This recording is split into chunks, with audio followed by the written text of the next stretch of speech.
Oh, we're early, man.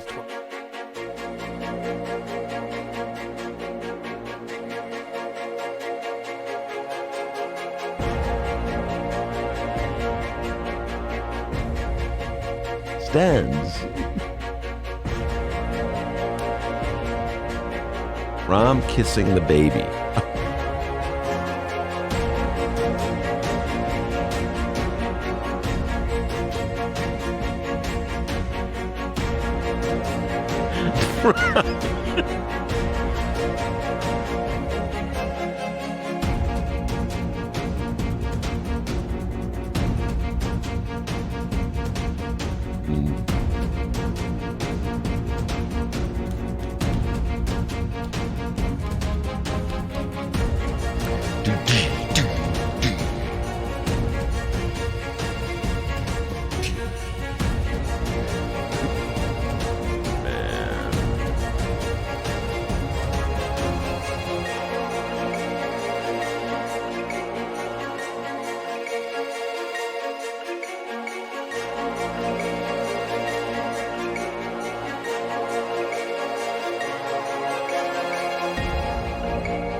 Okay, we're ready. Ben, wake up. Oh, no. Hold on. Let me have some of that delicious Sun Times water. Oh, get that Sun Times water fountain water. Nothing like it. All right, everybody, we're about to get started with the Ben Joravsky Show for your Friday, May 10th. But before we get into that, we would like to thank the following unions for bringing back the Ben Joravsky Show. First up, the International Association of Machinists and Aerospace Workers, Local 126 and District 8. And no, not Aerosmith.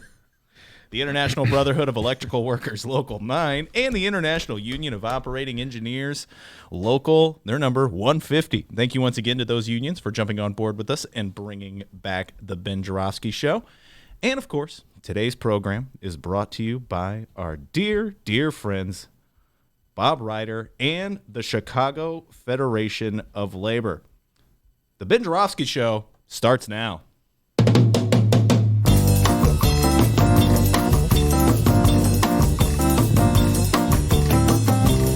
Thank goodness it is Friday, May 10th, and live from the Chicago Sun-Times and Chicago Reader Studio on Racine Avenue, this is the Ben Joravsky Show.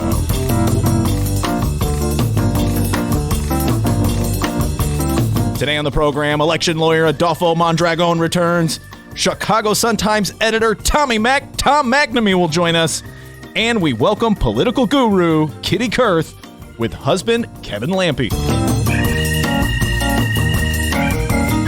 And now your host, the meanest air organ player in all of Chicago, Chicago Raider columnist, Ben Joravsky. Hello, everybody. Ben Joravsky here. We're calling this a Tale of Two Roms Friday.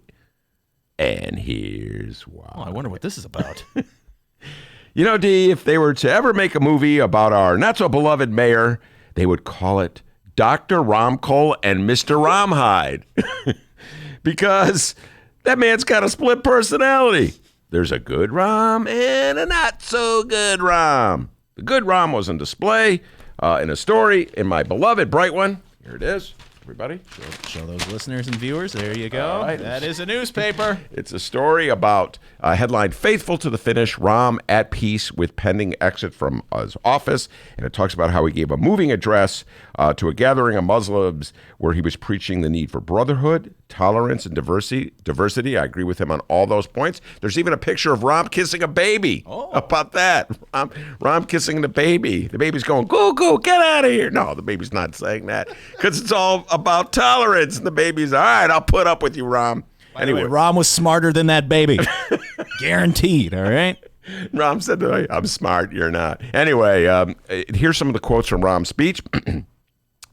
The name Rom comes from the name Abraham. It's in the Arab and Muslim faith. There is the name Rahim.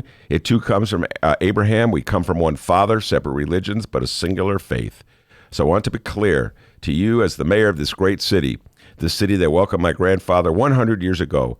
There will be zero tolerance in our city for intolerance. Hear, hear, Rom. That's the good Rom. I love it when Rom's like that. And then, well, there's the not-so-good Rom on display in the New York Times. Here, yes. There you go, folks. I got a lot of newspapers. I have so many newspapers. I don't know how I can keep track of them. Huge dork, guys. Well, I got, Tommy Mac coming in, so I got the newspaper with his editorial, and then I've got Adolfo coming in. I got the Facebook story for him, and Kitty Kurth coming in. I got wait a minute. Focus, Ben, focus. Go back to the good Rom and the bad Rom. All right. Please. The bad Rom was on display in the New York Times, and this is classic Rom in all his fact-twisting, history rewriting, turning night into day glory. Man, Donald Trump's got nothing on this, Rom.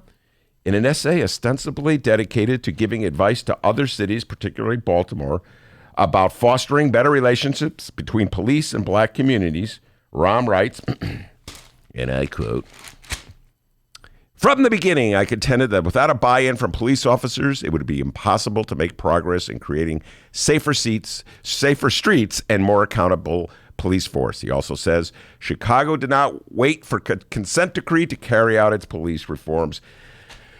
Oh, brother. All right, let's be clear. The last person the last elected official Baltimore or any city would take advice from on the subject of police relations with the black community is Mayor Rahm Emanuel, unless you want a textbook case of how not to handle a very difficult, challenging issues. I could go on and on about the mistruths and distortions and the rewriting of history and Rahm's account of police reform, in quotes, in the city of Chicago under his rule. But for a moment, I'll boil it down to this. Rahm did nothing, absolutely nothing on this issue until he was forced to, and then he was forced to do it kicking and screaming the whole way. He completely ignored the issue for his first term as though it didn't exist.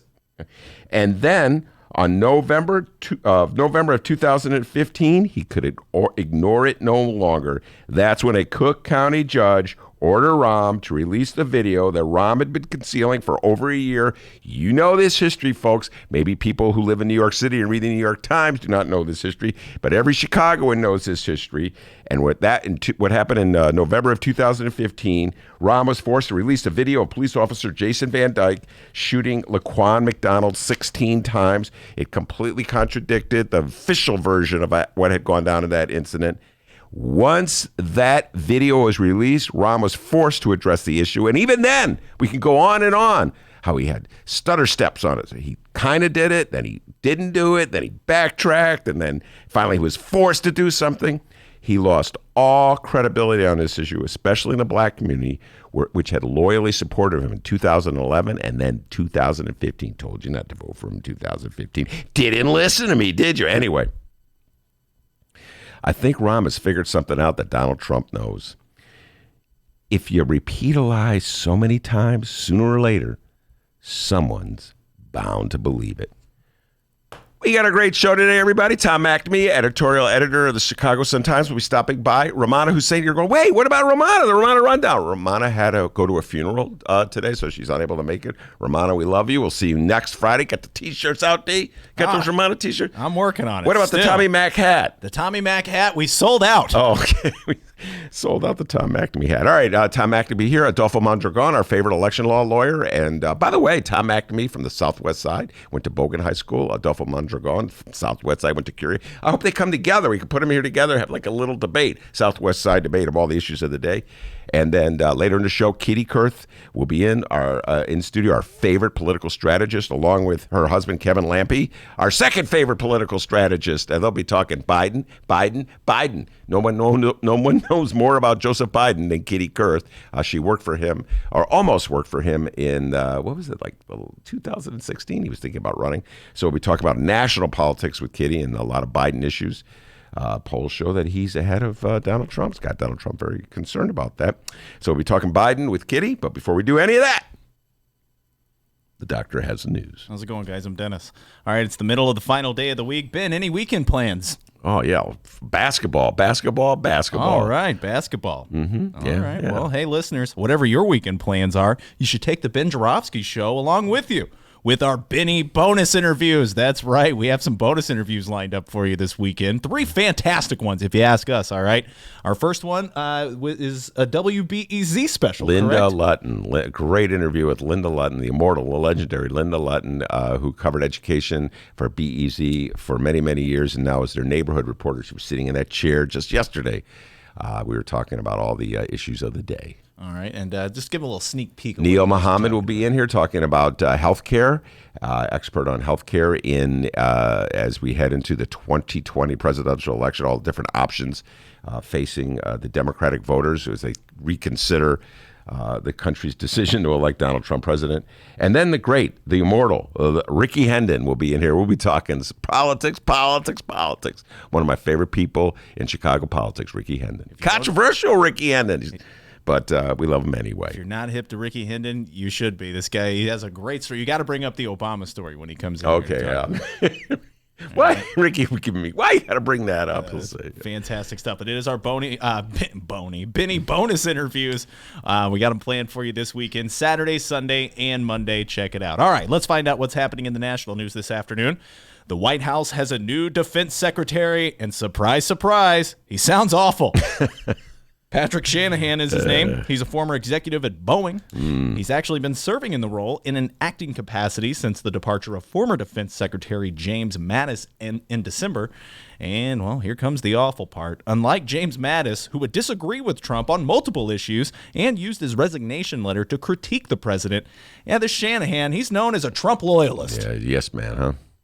Definitely a yes, yes, man. Yeah, that's the problem with Donald Trump. He just wants to be surrounded by people who tell him what he already wanted to hear. And it seems like sometimes things he wants to hear change day to day. So you have to sort of keep up on your toes. Yeah, boss, didn't you give me different advice yesterday? Yeah, I did, but ignore the advice I gave yesterday because I'm now giving you the advice that you want to hear today. Oh, sir, yes, sir. Yes, sir, yes, sir.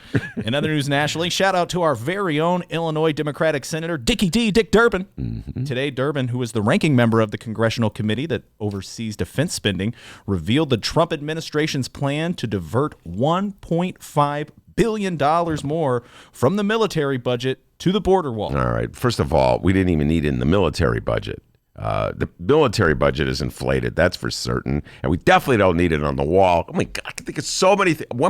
How much billion did you say? 1.5 billion. 1.5. Could you imagine all the roads we could repave, all the bridges we could fix, all the viaducts we could fix, all the mental health? Oh my God, mental health clinics we could open, the schools we could fix up, after-school programs, preschool programs, pay off our pension obligations. God, don't get me started. What a waste of money. Just like open up a hole and throw the money into it. We have a few 2020 presidential candidate updates. And if you were to ask candidate and former Vice President Joe Biden about this first update, well, he would tell you that it is indeed not a good one. Anita Hill said that the Me Too movement could have begun decades ago had the Senate Judiciary Committee, then chaired by Joe Biden, quote, done its job during the 1991 Clarence Thomas Supreme Court confirmation hearings. Here's the quote from Anita Hill, quote, if the Senate Judiciary Committee, led then by Mr. Biden, had done its job and held a hearing that showed that its members understood the seriousness of sexual harassment and other forms of sexual violence, the cultural shift we saw in 2017 after #MeToo might have began in 1991 with the support of the government. Yeah, no, that essay was in today's New York Times. If you're interested, you can go check it out a little further. We'll probably talk about this with Kitty Kurth, Kitty and Kevin Lampe when they come in at 2:30. Biden's role in those hearings and the hearings themselves. One of the most important takeaways that I always want to emphasize is those were the hearings that produced Clarence Thomas as a Supreme Court justice. Completely different world in terms of how the Senate behaved with judicial nominations by a president. It was George Bush. Daddy Bush, the first George Bush, was nominating Clarence Thomas to replace Thurgood Marshall. It was absolutely inappropriate, in my humble opinion. They went very cynical move. Thurgood Marshall, a champion of civil rights rulings, civil rights lawsuits. It was the leading lawyer for Brown v. Board versus Topeka Board of Education that called for integrating our public schools.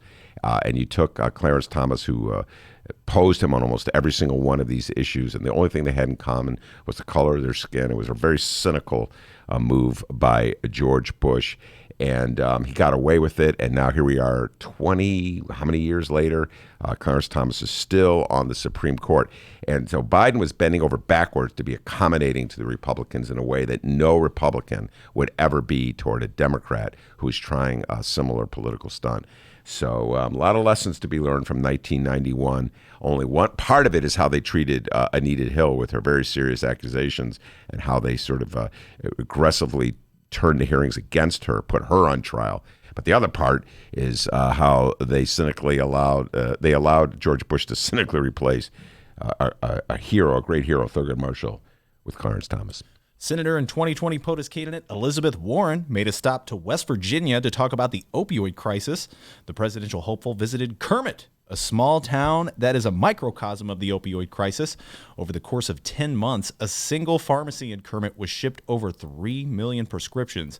The town has since filed a lawsuit against 4 pharma companies. Warren started off her talk asking the crowd to show if they know someone who has experienced addiction. Dozens of hands went up.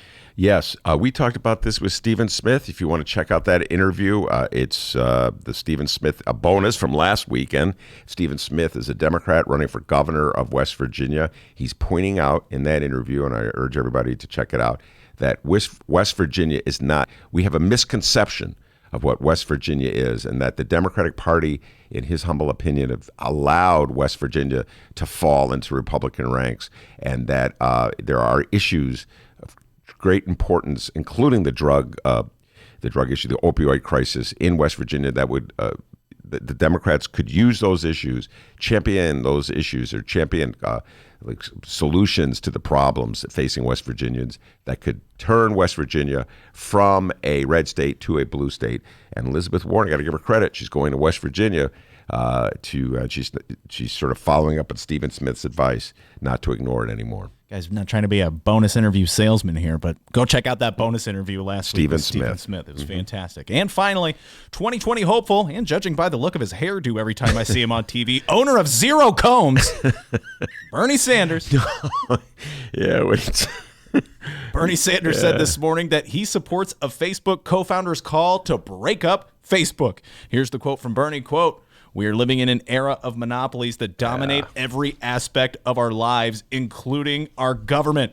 It's time to take that power back." Yeah, no, that was a fascinating essay. It was in the New York Times where we talk about Tom McNamee and Adolfo. Where is that? Here we go. Chris Hughes, who was Mark Zuckerberg's college roommate. And if you saw the movie A Social Network, he was a character in the movie. He was one of the founders of Facebook. He was a good friend of Mark Zuckerberg in their days back at Harvard.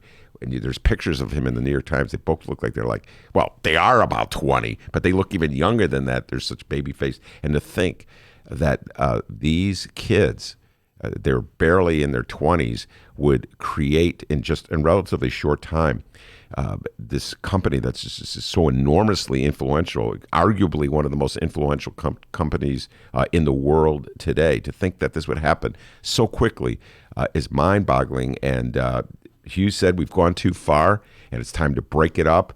And he said, quote, "It's unprecedented and un-American." And of course, Zuckerberg and Facebook disagrees. But fascinating point raised by Chris Hughes that too much power has been invested in Facebook, and really too much power in one man, Mark Zuckerberg, because he has such a controlling interest in Facebook. And that if this is going to be the means by which Americans, not just Americans, but everybody in the world, gets their information, then there has to be a little more credibility to Facebook, oversight to Facebook. So breaking up Facebook, it's not just Elizabeth Warren and Bernie Sanders are talking about it. Chris Hughes is talking about it as well. Wait, hold on. What'd you say, Bernie Sanders? For the top 1% and the bottom 92%, 49% of all new income goes to the top 1%. Guy loves percentages. He does indeed. By the way, there was a, you know what? I got to give some love to Bernie here. I'm on Instagram. Did you know that? Yeah, I know. You made an excellent video, I've heard. Oh, my goodness, Miles and I made that video. Editor Miles and I were watching the basketball game the other night. We just made that video. Anyway, where was I going? Oh, Instagram. Bernie Sanders on Instagram. He's got this footage that shows him giving his speech when he won his first election as a congressman back in, I want to say, 1990. And there he is with more hair, but just as uncombed as it is today, calling for a national health care plan. Say what you will about Bernie Sanders and his lack of combs and his love for percentages. The man has been consistent on the issues for his entire political career. So it was fascinating, little portal to the past. 1990, Bernie Sanders talking about the need for national health care. I actually heard that Bernie once owned 10% of a comb. Now, of course, we will keep you posted on these stories as today's program moves right along. We're about to find out what's going on locally. Yeah, we're moving on. It's time to find out what else is news. Insert marijuana pun. According to a recent Illinois poll on pot, Illinoisans may not be as gung-ho as we thought on Governor Pritzker's recreational cannabis legalization bill. More on that in a moment. But first, the farewell tour continues. Thank you, Chicago, for this humbling victory. All I can say, you sure know how to make a guy feel at home. Yeah! Last night, our Chicago mayor, but hallelujah, not for much longer, Rahm Emanuel. Got 10 days left now. Rahm was joined by family, friends, and staffers for yet another Goodbye Rahm party Thursday night. And Ben, I believe this will be the part where you will more than slightly disagree. According to the invite of this party, it was all to celebrate 8 years of progress in Chicago. 8 years. By the way, were you invited to the party? No, were you? No. How was I not invited to this party? Damn. I spent a better part of the last 8 years following Rahm. I remember the editor, the reader at the time, Ben. She told me, Ben, you're going to have the Rahm beat. Okay, I have the Rahm beat. Still got it to the very end. So 8 years of progress in Chicago. What do you feel about that statement there in the invite? Well, it depends how you define the word progress. I mean, we've progressed from the year 2011 to the year 2019. So if you just view progress as just a progression of years, yes, there's been progress in the city of Chicago. If we say that Chicago is a better city today than it was in 2011, that's a debatable issue. The farewell/good riddance celebration for the mayor was held at Ravel Motor Row and sponsored by the mayor's own fundraising organization, Chicago for Rahm Emanuel. Do you think he'll still keep that organization around? Yes, absolutely. Interesting. Yeah. There was a video featured at the event. It was full of congratulatory comments. So no, Ben was not in the video. Right. Video featured full of congratulatory comments from big-name former colleagues, including former vice president and now 2020 presidential candidate Grandpa Joe Biden. Jumping aboard that Rahm bandwagon, huh? Also present, House Speaker and the reoccurring subject of Ben Joravsky's love poems lately, Nancy Pelosi. An ode to Nancy. Oh, Nancy, I love you. Roses are red, violets are blue. I love Nancy, and so should you. Oh, guys, he loves Nancy Pelosi. I don't know. Maybe after today's show, he could present one of his poems for all of us. I just presented one. That was half of one. That was like a quarter of one. I know you got like a 2-pager that you're waiting to share with I everybody. have a rap video on it. It's called Stuntin' Like Daddy. Remember that one? Yeah. Which I found out is a Lil Wayne song. I told you that. You didn't believe me. Yeah. And the other guy, not just Lil Wayne. Oh, the other guy. There's another guy. Oh, okay. What's his name? There's another. Frank. Someone help us. No, he doesn't really know rap. Oh, wait. What was the dude's name that did that song? Stunting like my daddy, Lil Wayne. All right. We're going to be stuck here forever if we keep doing it. Go ahead. Yeah, go back to it. All right. So Pelosi. Birdman. Birdman. Oh, there you go. There you go. Big Birdman fan Ben is. I don't know if you guys knew that. I did not know anything about Birdman until I saw that he was one of the guys who did that song. So Ben's favorite Pelosi was featured in the video, also featured former President Bill Clinton. And you know, what would a farewell video featuring Rahm's former colleagues be without the former president? And let's face it, the main reason why we had this guy as mayor for 8 years, Barack Obama. Oh, yeah, Barack Obama. You know, Barack, I'll tell you what, I'm with Jeanette Taylor on this one. Jeanette Taylor, newly elected alderman of the 20th Ward, sitting in that chair last week. What's going on, Jeanette? Great interview. And she says she still has not forgiven Barack Obama for sort of dumping Mayor Rahm on us back in 2011. I'm kind of with her on that one. Popular local names present at the event included Grosvenor Capital Management CEO Michael Sachs. Hold on. That's Michael Sachs, who is a part owner of the Chicago Sun-Times. That means he's partly your boss. Oh, my God. So sit up straight. Oh, Lord. Okay. Get that pizza carton off that desk and put away the bong.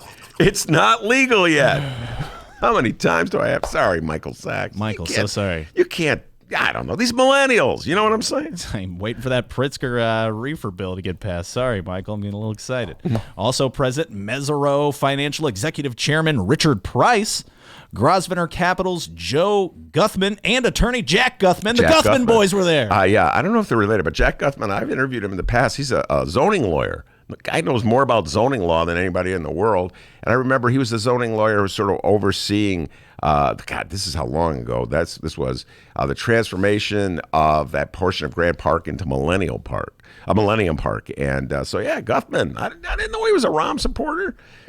I know he's a big Daley supporter, but did not know he's for Rahm. Aldermen and women present were Walter Burnett, Jason Irvin, Greg Mitchell, Pat O'Connor, Matt O'Shea, Ariel Rabroyas, Millie Santiago, and Tom Tunney. Tommy T. Tom Tunney, 44th Ward Alderman. He owns Ann Sathers. Bring the cinnamon rolls. Oh, please. All right. You got to get him as a guest. Bring the rolls. Those are some yes votes for Rahm right there. They were there celebrating we stayed with you, boss. From thick and thin, selling off the parking meters, reaffirming the parking meter deal. The TIF deals, we were with you 100%. MAG CEO and former Chicago Department of Aviation Commissioner Rosemarie Endolino and United Airlines Senior VP and former Deputy Mayor Robert Rifkin. Oh, that's your guy. Well. You remember him? We used to have fun when we were talking about. He was the guy who did the interview with Fran Spielman. It's one of our favorite moments where they were talking about how Amazon was coming to Chicago. I'm doing this off the memory.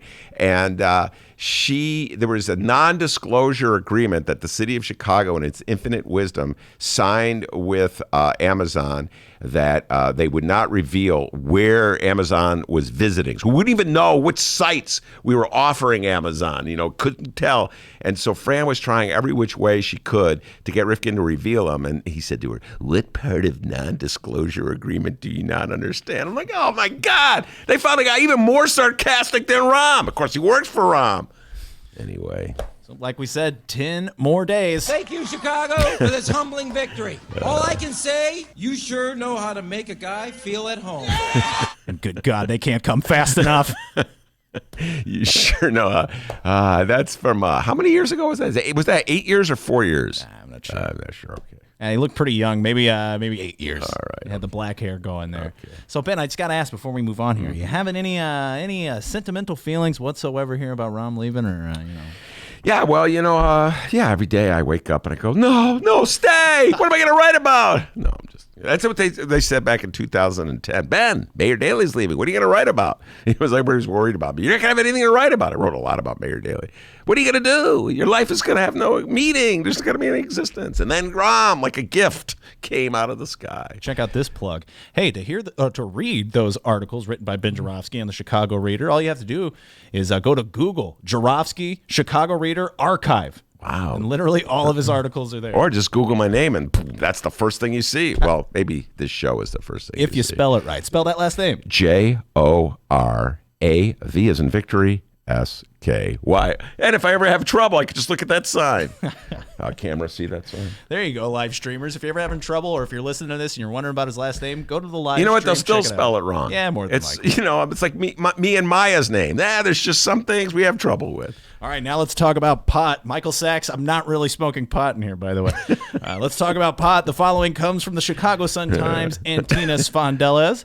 Illinois residents might not be all that high on legalizing recreational marijuana. See what you did there, Ben? Not all that high? Yeah, no, that's a pun, man. Yeah, Get it? good. That's a joke. Every time anybody talks about marijuana, they make a joke about marijuana, and then we get real serious about it. Only 2 out of 5 voters support allowing the production, use, and sale of marijuana. And here's where we have to be a little suspicious. According to a poll paid for by a group that is opposed to lifting the state's pot prohibition. Oh, yeah, there you go. Kind of a biased poll, but let's go through it anyway. They just ask each other, everybody they see that day, "Hey, you for the legalization of marijuana?" "Nope, not me." Okay, well, it must be an accurate poll then. The poll comes from Mason-Dixon Polling and Strategy, and the group opposed is known as Smart Approaches to Marijuana. Okay. It was conducted May 6th through May 7th. A total of 625 registered Illinois voters were interviewed statewide via telephone. Kevin Sabet, head of Smart Approaches to Marijuana, has argued that legalization won't bring in the revenue that's been promised and that it will bring in regulatory burdens, more drugged driving, and unregulated pot products. Okay. Now look at the poll numbers here. Respondents were asked a series of questions about marijuana policies in the state, including whether the production, use, and sale of pot for recreational use should become legal.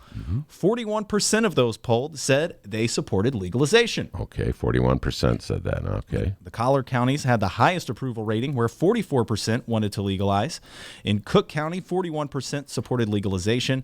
And in downstate Illinois, 38% supported legalization. More women than men supported legalization, with 43% of women and 38% of men in favor. Yeah. What was the downstate number, did you say? The downstate Illinois, 38% supported legalization. Yeah, well, this is always, a bone of contention. We've talked about this many times. There's this notion that people downstate are vehemently opposed to the legalization of marijuana.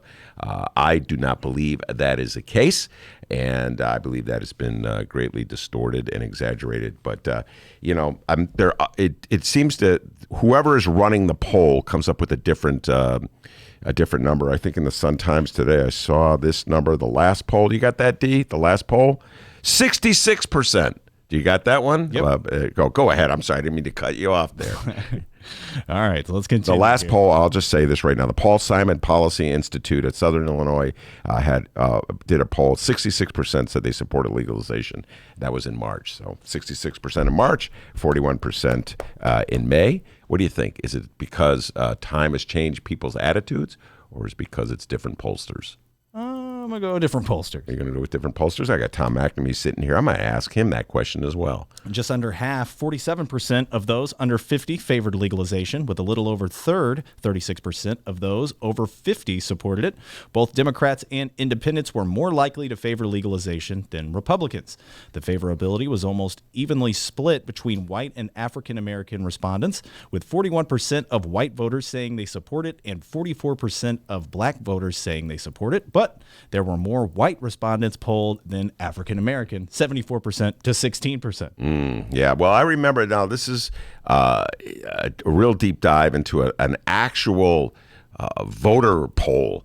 There was a resolution, or what was it? It was a referendum, I believe, in 2018 about legalizing marijuana, and the no vote to that. There was across the board, there was approval for legalizing marijuana on this referendum. I believe it was in 2018, Tom McNamee, and it was in Cook County. There was a referendum, just, it was non-binding. But actually, this is something that caught me off guard. The approval rating was a little higher in white wards than it was in black wards. It was over 60% in every ward. How do you explain that? Well, I spent a lot of time talking about that at the time on the air on my old show. And Del Marie Cobb, the political strategist and consultant, gave one of the best explanations I heard. There's this, how did she put it? I'm trying to do my best to paraphrase it. Black voters, particularly women, know that their children are going to be the ones who are going to feel the brunt of marijuana. It's not going to work for them. And so they just want to send a message, though. You cannot be like the white kids and get high. That makes perfect sense, doesn't it? If you're a black parent, women or man, if you're a black parent and you look at the way this world works, if you live up in Lake Forest and your kid's smoking pot, you just think it's a little phase, they'll go through it and then they'll move on to Yale, right? But if while they're still smoking. If you're a black family in the South Side and you see how the response is different from cops, it's different from everybody, you're much more likely to say, just stay away from everything. Absolutely. And that was Del Marie Cobb's theory. We're paraphrasing Del Marie. I'm going to bring you back. You can articulate it way better than I can. But I will say this. The point was, it was wide support and throughout the city for legalizing marijuana. And that was the voters themselves participating in an election as opposed to a poll that was taken by a group that is opposed to marijuana. So there you are. Just like that, you're now in the know of what's going on in Chicago and or Illinois. Oh, Ben just handed me a note. Hold on. What's this say? This is going to be close. Wait. Okay. No, Ben, I'm not going to the Nancy Pelosi party you're having this weekend. I love Nancy Pelosi. I'm going to ask Tom McNamee what he thinks about Nancy Pelosi. And now you'll have an answer the next time someone asks you, hey, what else is news? All right, let me tell you something. That Paul Simon, the former U.S. Senator, Paul Simon, the rock star, and Paul Jerome, a kid who went to high school with, they all agree. You did a great job. Give yourself a raise. Take it out of petty cash. Tom McNamee, the pride and joy of Bogan High School, is here. Adolfo Mondragon, the pride and joy of Curie High. We have the Southwest Side really well represented in our studio today, man. We are taking care of the Southwest Side. We'll be right back with more political talk with Tom and Adolfo after this. Read the Chicago Reader to get up to speed on what's what in Chicago. Culture, food, arts and entertainment, weekly concert listings, weekly event listings, the environment, travel. I can continue, but you get the point. And for all of you Chicago political junkies, raw weekly columns on real city politics from Maya Dukmasova and our very own Ben Joravsky. The Chicago Reader, free to the public in newsstands throughout the city and online at chicagoreader.com. Read it now and be a more informed Chicagoan. Did you know that 40% of the people in Illinois opt to be cremated? Well, it's true. And Chicagoland Cremation Options honors their wishes by providing cremation services directly to the general public. Chicagoland Cremation Options provides an affordable, ethical, and easy cremation arrangement, whether in person or online. Save thousands and streamline the process by going directly to Chicagoland Cremation Options. It's a family-owned business operated by my good friend, Douglas Klein. Here's how you reach them. ChicagolandCremationOptions.com. One more time. ChicagolandCremationOptions.com. It's Chicagoland's adult entertainment playground. It's the world-famous Admiral Theater, 3940 West Lawrence Avenue. The Admiral is homegrown from Chicago, and it's the most conveniently located club in all of the city. 15 minutes from the O'Hare Airport in downtown Chicago Loop. Voted Chicago's best strip club, the Admiral has showgirls galore and a variety of adult entertainment shows. The world-famous Admiral Theater, open every day from 7 p.m. to 6 a.m., 3940 West Lawrence Avenue. For events, showtime, and other information, visit admiralx.com. Must be 18 years of age or older to enter.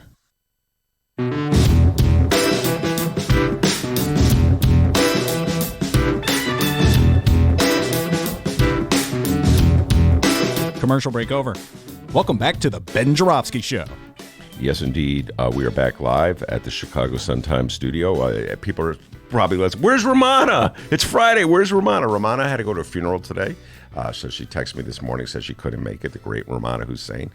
Tom McNamee has been so kind to drop in. Adolfo Mondragon came early. So my guests are really helping me out today, and I appreciate it from both of them. Tom McNamee, of course, no stranger to this show. He is the editorial writer for the Chicago Sun-Times. The man, he's going to be upset with me when I say this, as responsible as anyone for the election of Lori Lightfoot, for better or for worse. So if she turns out to be a lousy mayor, call and complain to Tom McNamee. Tom, thanks for coming in. I appreciate it. And so much to talk about with you today. Well, one thing that's on my mind, I actually had my opinion on this yesterday. I opined on it. It has to do with Walter Burnett, the alderman of the 27th Ward, and the committeeman from the 27th Ward, setting things up so his stepson, Omar Williams, would fill a vacancy as state representative, state legislative vacancy. Classic Chicago nepotism. The Sun-Times headline in its editorial, "Just say no to Alderman Burnett's stepson for state house seat." Talk about that, Tom. Well, what's going on here is the seat is vacant. The state house seat is vacant. And that's the key thing here. There's no election right now. It's vacant. So when the election does happen, whoever's in that seat would have the advantage of incumbency, right?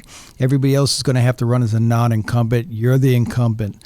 And this is how it works all the time. There are two ways you can get into a elected office. One is you can run for it and win. The other is somebody can appoint you, right? And once you're appointed, you have the advantage. And it's the appointment you really have to be troubled by. It happens all the time in Chicago, right? Deb Mell became an alderman. I mean, she was in the state legislature before that because Dick Mell, her father, the powerful committeeman, and the former alderman, arranged to put her in the seat. She was appointed. Dan Lipinski, the congressman, was appointed to the seat. He didn't run the first time. He got that seat without having to get a single vote from anybody like you and me because his father, Bill Lipinski, stepped out just before the election. Just before the election. Put him into the seat, and now he's the incumbent, and everybody and this goes on and on and on. I think Ed Burke, when he first became an alderman of the 14th Ward, going back decades ago, I believe his father, it wasn't quite the same. His father had died, who had been the alderman, but the same thing happened. They put Eddie into that seat, and then when he ran for the first time, it is fait accompli. And I really think it's important to point out that it's the appointment that's offensive. Everybody knows somebody who followed in their mom or dad's footsteps, right? That's going to happen all the time. And if you're a parent and you know somebody, you're going to make a phone call. I have a son-in-law right now who just lost his job at the Times-Picayune. I mean, they all lost. The Times-Picayune was bought out by another paper, and the entire staff of that paper was fired. I think he's going to be great. He's got all kinds of job offers. But I immediately start thinking, who would I know around Chicago might be able to help him get a job, right? So let's not be too pure. Everybody's going to do something for a relative, for a son, for a friend. It's how you do it. It's this. And number one. Number two is this is public office. This is a taxpayer's dime that's paying for this job. So it's a different code. I mean, okay, it's a little bit different from private enterprise. But it's how you do it. It's this appointment to a vacancy before anybody else. All right, let me ask you this then. That's the offensive part. All right, that's the offensive part. Let me just play a little devil's advocate with you here by setting things up a little better than I did before. The vacancy has occurred because the incumbent, Melissa Connors Irvin, was just elected treasurer of the city of Chicago, and so as a result, there's a vacancy. The next election would not be until, I'm doing this in my mind, here we go, the primary would be in 2020, and the general election would be in November. So we're talking about the Trump election. So your point is you can't let it sit empty. Yeah, so how do you You deal don't put with in someone's buddy. You don't put in someone's kid. You don't. In other words, I'm sorry, he may be a terrific young man, but he's the stepson of an alderman, and he should not be put in that spot. So in other words, there are you're lots saying of they should show terrific more people who would restraint. like that job. You're saying that the committeeman, in this case, Yeah. the party of Melissa Urban, the incumbent state rep, is a Democrat. So the rules allow the Democratic committeeman to choose who a replacement is. You're saying that the legislators should voluntarily show restraint. Which they won't do, but I think we have every right to expect them to do the right thing. They won't. And let's point out something else. In this particular case, the seat may have opened up legitimately. Somebody moved up to another office, okay? What usually happens is not even that. What usually happens is the incumbent steps out just in time to give the seat to the anointed one. Yeah. And that makes it even worse. So the vacancy doesn't just occur, as it has in this case. It's usually a planned vacancy just before an election, which is more offensive than this, I have to say. But in any event, yeah, maybe he'd be a terrific young kid. He'd be a terrific state rep. But the fact of life is, we just have to stop doing this. We have a lot of second-rate politicians. Present company exempted. We have a lot of It's awful. second-rate politicians in this town, Yeah. and I think this is one of many ways we get them. Well, let's bring Adolfo into this, because Adolfo has run for office several times. Never been elected, Never though. been elected. Always been against the regular organization. Tom is talking about the regular Democratic organization. So my thought is, like, right away, what about this idea of, like, the Sons of Cincinnati? Shouldn't we have some public figures out there who are willing to take just till the end of the term and say, you know what? Yeah. I'm one of these people who are, is going to step up for the public, and I vow only to take this seat till the end, and then I'm stepping back down. What do you think about that, Tom? Yeah, I wonder if you can make that a law. I don't think you can. I'm sure there's some sort of constitutional problems with that. But Well, there's but I probably think like that's some freedom of speech, voting rights type of thing attached to it, right? But and we've had those examples, right? What was one you used? well, George Washington is the most famous son of Cincinnati, right? He said he wouldn't take a third term, so Yeah. he went back. He goes back. But Yeah. even more recently, we've had some. Joe Biden.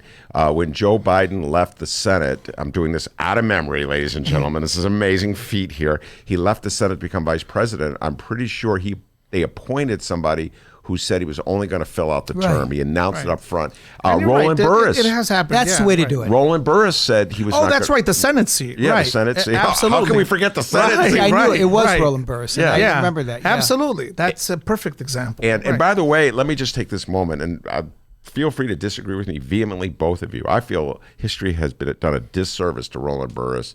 Delmarie Cobb and I see eye to eye on this one completely. I feel he did an admirable job filling in for that vacancy that was caused when Barack Obama left his Senate seat to become president, took so much grief because it was all tied up into the machinations and the illegalities of The Rod golden LaGoy. ticket, right? The golden ticket, yeah. But when I look back on it, I think Roland Burris personified exactly what you're calling for, Tom. Well, actually, what you just said. I mean, I think that's exactly the way these things should be handled. You have a vacancy. There's an election within a year or so, or actually, it doesn't matter when the election is. If you have a vacancy, you put in somebody who's not somebody's relative. You put in somebody who is unrelated, isn't the favored anointed one. But more importantly, as you say, we'll step down at the end of that term and let us have an open election. All right, and now I would just play a little more devil advocate. This is what I struggle with, and Adolfo knows this because I have so many conversations with him about these things, Tom. But I have this constant struggle between the pure and the practical. Follow me on this one. The pure, there's like a lot of libertarian in me. I don't believe there should be any impediments to anybody. If Walter Burnett and the Dems want to put their kid into this vacancy, that's the way it is, because we, the people of Chicago and Illinois, have the right. Well, then you're really not arguing against, what you're really arguing is there should not be a formal There law. should not be a formal. But then there's the pragmatic side of me that sees how this is abused year after year after year. It's sort of like term limits, Tom. On the purist of me said, Yeah, no me too. term limits. And then I look at who we elect year after year. I go, no, I can't trust the voters. They have proven incapable of handling I've had the this. same response on term limits. I don't understand why you would have a law that limits people. They're very good people. You want to keep them going. FDR, perfect example. But the more this goes on, the more I think, I don't know. Maybe we need a law. It doesn't fit my ideas of democracy. Let the voters decide. Yeah, but that's what I'm talking about. Adolfo, you see what I'm struggling with here? No, The purist in absolutely. me and the pragmatic in me. Right. The practical always is, it's tough to look over, right? So, yeah, it's tough. But, but maybe we should foment a culture of it, right? Teach it back in the schools or something. I don't know. Well, that's That might the be- job. Because That's what- because if you think about it, look, the original, for example, George Washington not taking a third term, that just as an example was fomented in the culture, and that didn't become a problem again until FDR decided to take a third term. So that's an example in history where just by setting an example, it was respected. There was no law that says you couldn't take a third term, right? Until after. Well, until FDR. after, right? Yeah. But there was actually nothing prohibiting Right. any of those people in between Washington and FDR of taking a third term. So maybe we could start infusing, our citizens. Well, with this is kind what of- editorials do. Editorials are like eat your vegetables. Editorials say this is bad for the Right. city of Chicago. And so when this kid, Omar Williams, runs for re-election, it's not even running for re-election. It runs to have the voters. And maybe all we need is sanction one him. or two people to set the example and start that going again.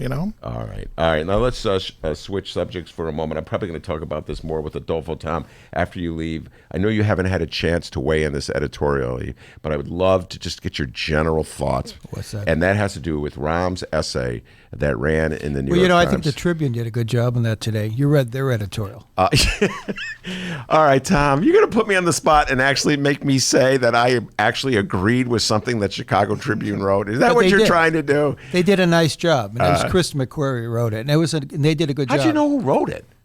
I know things. Tom McNamee knows. He knows the players in Maybe the I game, shouldn't Benny. say that. But Okay, but let's just a little back up and just tell folks what went down. Tom McNamee, Rahm Emanuel wrote an essay in the New York Times, or an essay that claims Rahm Emanuel wrote it. Lord knows who actually wrote it. Appeared in the New York Times, Lessons for Police Reform, and it essentially was Rahm offering advice to Baltimore. All right, the people of Baltimore who are struggling with the issue of police relations with the black community of Baltimore. Rahm giving advice to Baltimore, how Baltimore can learn from what he did in Chicago to promote better relations and harmony between the police department and the police union. and having more effective the police department brings down crime rates. That was part of his argument. That was part of his argument. And so why don't you tell the folks, yes, I did read the Tribune editorial, yes. I don't have it in front of me, but yeah, that was basically Rahm's piece in the New York Times. And the Tribune wrote an editorial saying that had they had that op-ed in front of them instead of the New York Times, they would have edited it because it's revisionist. It's not exactly how the world went down with police reform in Chicago. And I think the Tribune makes a really good point. We wrote at the time that we thought Rahm was too slow to release the Laquan McDonald tape, which had a lot to do with this whole thing taking off, police reform, finally after many decades. And we wrote at the time that he should get on board with a consent decree that is monitored by a federal court, and that's the key thing. Rahm didn't really want to do that. He was of the view that didn't need the federal court watching over this. We're going to do these things, but we don't need a federal court because that just creates issues we don't need. And then when Jeff Sessions, the Attorney General, made it clear he didn't think consent decrees were any good anyway, Rahm once again kind of came back to this idea, we don't need a federal consent decree to reform the Chicago Police Department. We can do it, though. We'll do it. And so what really happened was he came on board because people like us wrote editorials, and I think maybe the Tribune, I really don't remember what their position was, but we wrote editorials saying, no, wait a minute. Nothing gets done in this town unless there's somebody on the outside standing over you with a big hammer. So we think it should be a federally monitored court consent decree. And we are one of many people to say that. And then Lisa Madigan came forward. She was the Illinois Attorney General. And she basically said, I'll take you to court if you don't have a federal consent decree. And at that point, Rahm got on board with it. So the way he presents it in the op-ed, it's a little bit, he leaves all that out. The other thing he does, and I think this is really important, man, one thing you learn about crime statistics is they go up and down for all kinds of reasons, and you can't look at them in a short-term way. So, for instance, if you're going to tell me Chicago's crime stats have gone down compared to Baltimore, I guess that may be true. But I'd want to see how they've gone in New York. I want to see how they've gone in Cleveland. I want to go to Los Angeles. These are often national trends for which no particular city can take credit or blame, right? But the mayor, even though he says, I don't know if these statistics are kind of early, he does use them to give credit to himself for the work of the police department. Crime stats have gone down in Chicago, and he attributes that to police reform.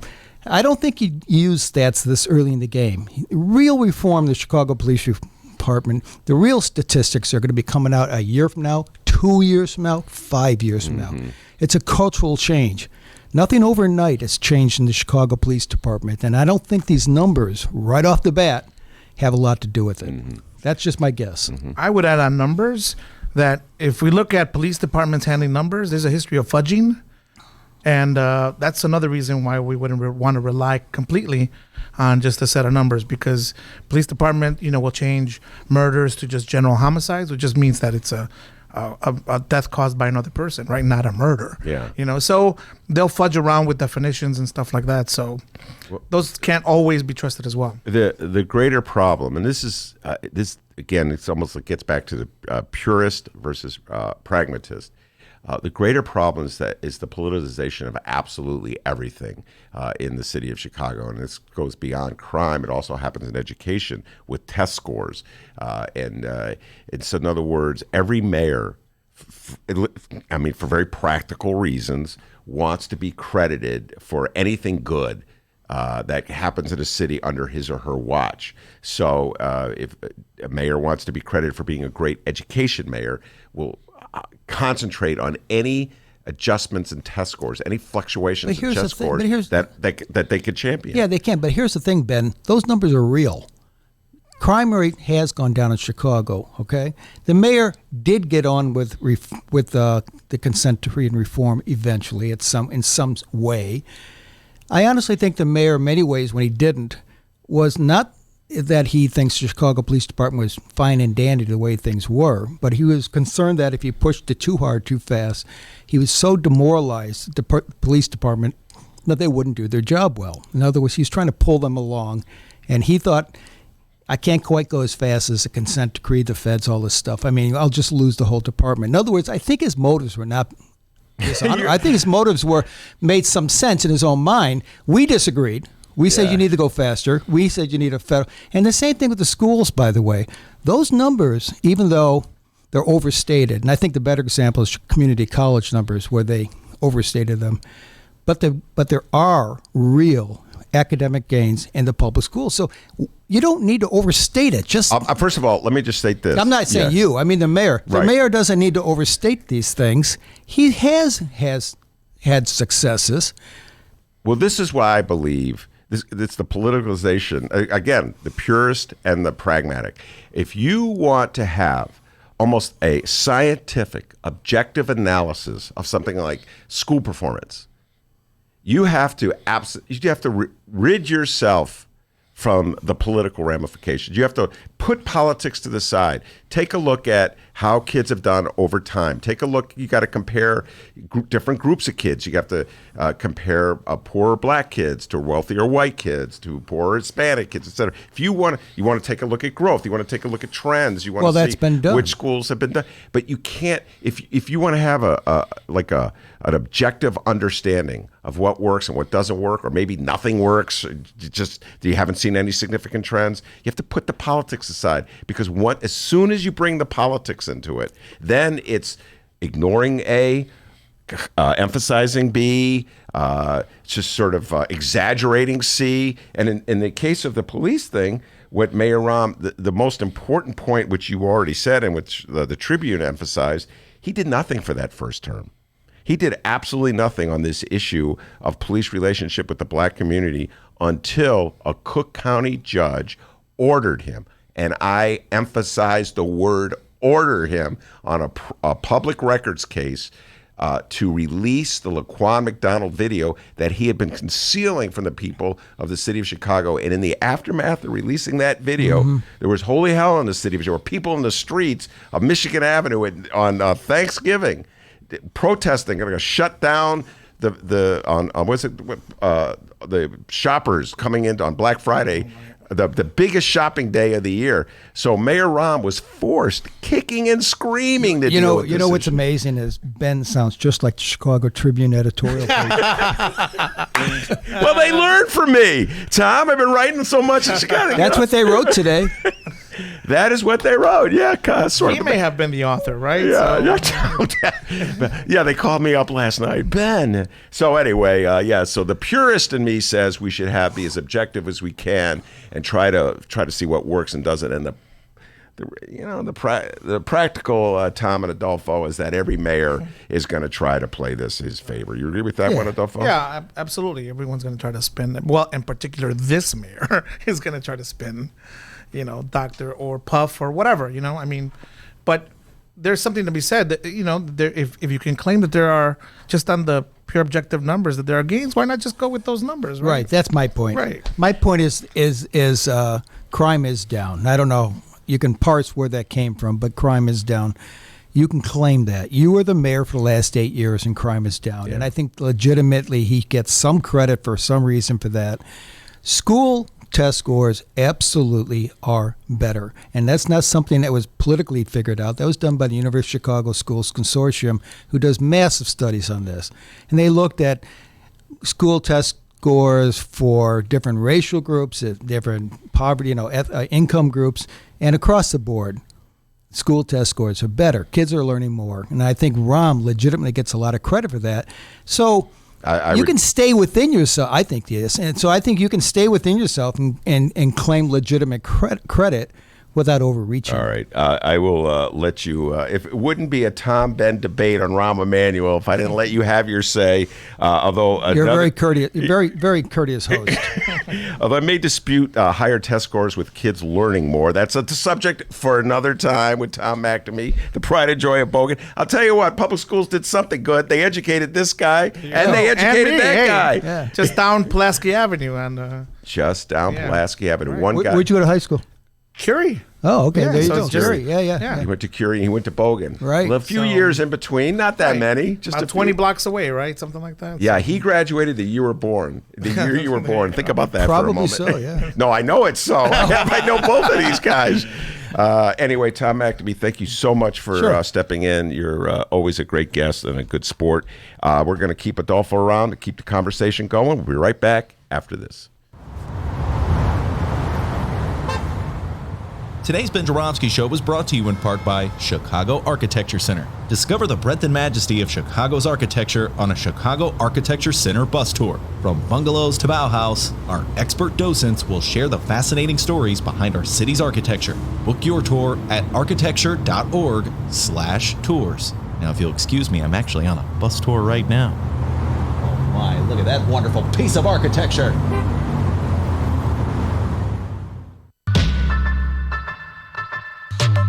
Last week on the Fran Spielman Show. Hi, everybody. I'm Fran Spielman, and with me is Alderman Scott Wagisback. And you could be, maybe, the chairman of the City Council Finance Committee. That's a possibility. I think problem is that some people look at this Finance Committee chair position as a way to, have a lot of jobs. I mean, I've heard that out there. It's very simple, a simple approach to look at it. I'm looking at it as how are we going to really reform the City Council? And if we're going to do it right, as the mayor wants to do, as she has a mandate from 75% of the people in the city, then we've got to go through and cut a wide swath and make sure that we're looking at every task that's happening in there. What are we supposed to review? If we're talking about reviewing bond documents that come down from the mayor's office or from the CFO, then we need to make sure we have people on staff who are reviewing that and giving us an analysis that either counters or is comparable to what the mayor's office is doing. It's the Fran Spielman Show, this and every Friday, only at the Chicago Sun-Times website, chicago.suntimes.com.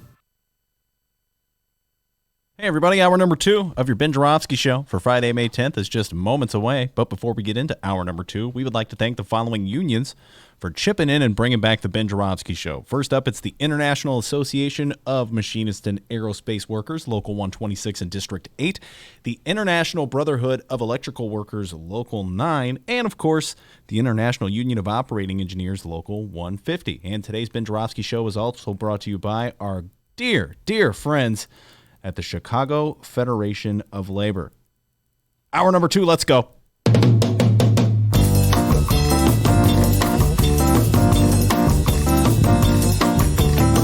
Thank goodness it is Friday, May 10th, and live from the Chicago Sun-Times Chicago Reader Studio on Racine Avenue, this is the Ben Joravsky Show. In this hour of the program, we still got Adolfo Mondragon in studio, the meanest arm twister in all business, got down to business. And we welcome political guru Kitty Kurth with husband Kevin Lampe. And now your host, Chicago Reader columnist, Ben Joravsky. Yes, indeed. Adolfo is in the studio with us. Got plenty to talk with him. Kitty and Kevin will be coming in a little while. We'll be talking a lot of Joe Biden with them. Kitty has a lot of thoughts on Joe Biden, the presidential election, and all the Democratic candidates who are vying for the right to beat, for the opportunity, I should say, to beat Donald Trump. D, you got an update for me? Absolutely, I do. 2 updates here. Right now, posted on both Ben Joravsky Show Facebook and Twitter pages at Benny J Show, BENNY, the letter J Show. Find us and like it when you get some free time. Some weekend reading material. It's the latest Chicago Reader column from our very own Ben Joravsky. This one is all about that awful sounding One Central City development deal. It's titled, Let's Make a Deal. Ben, tell everyone listening what they'll learn when they read your latest work. All right, I love that.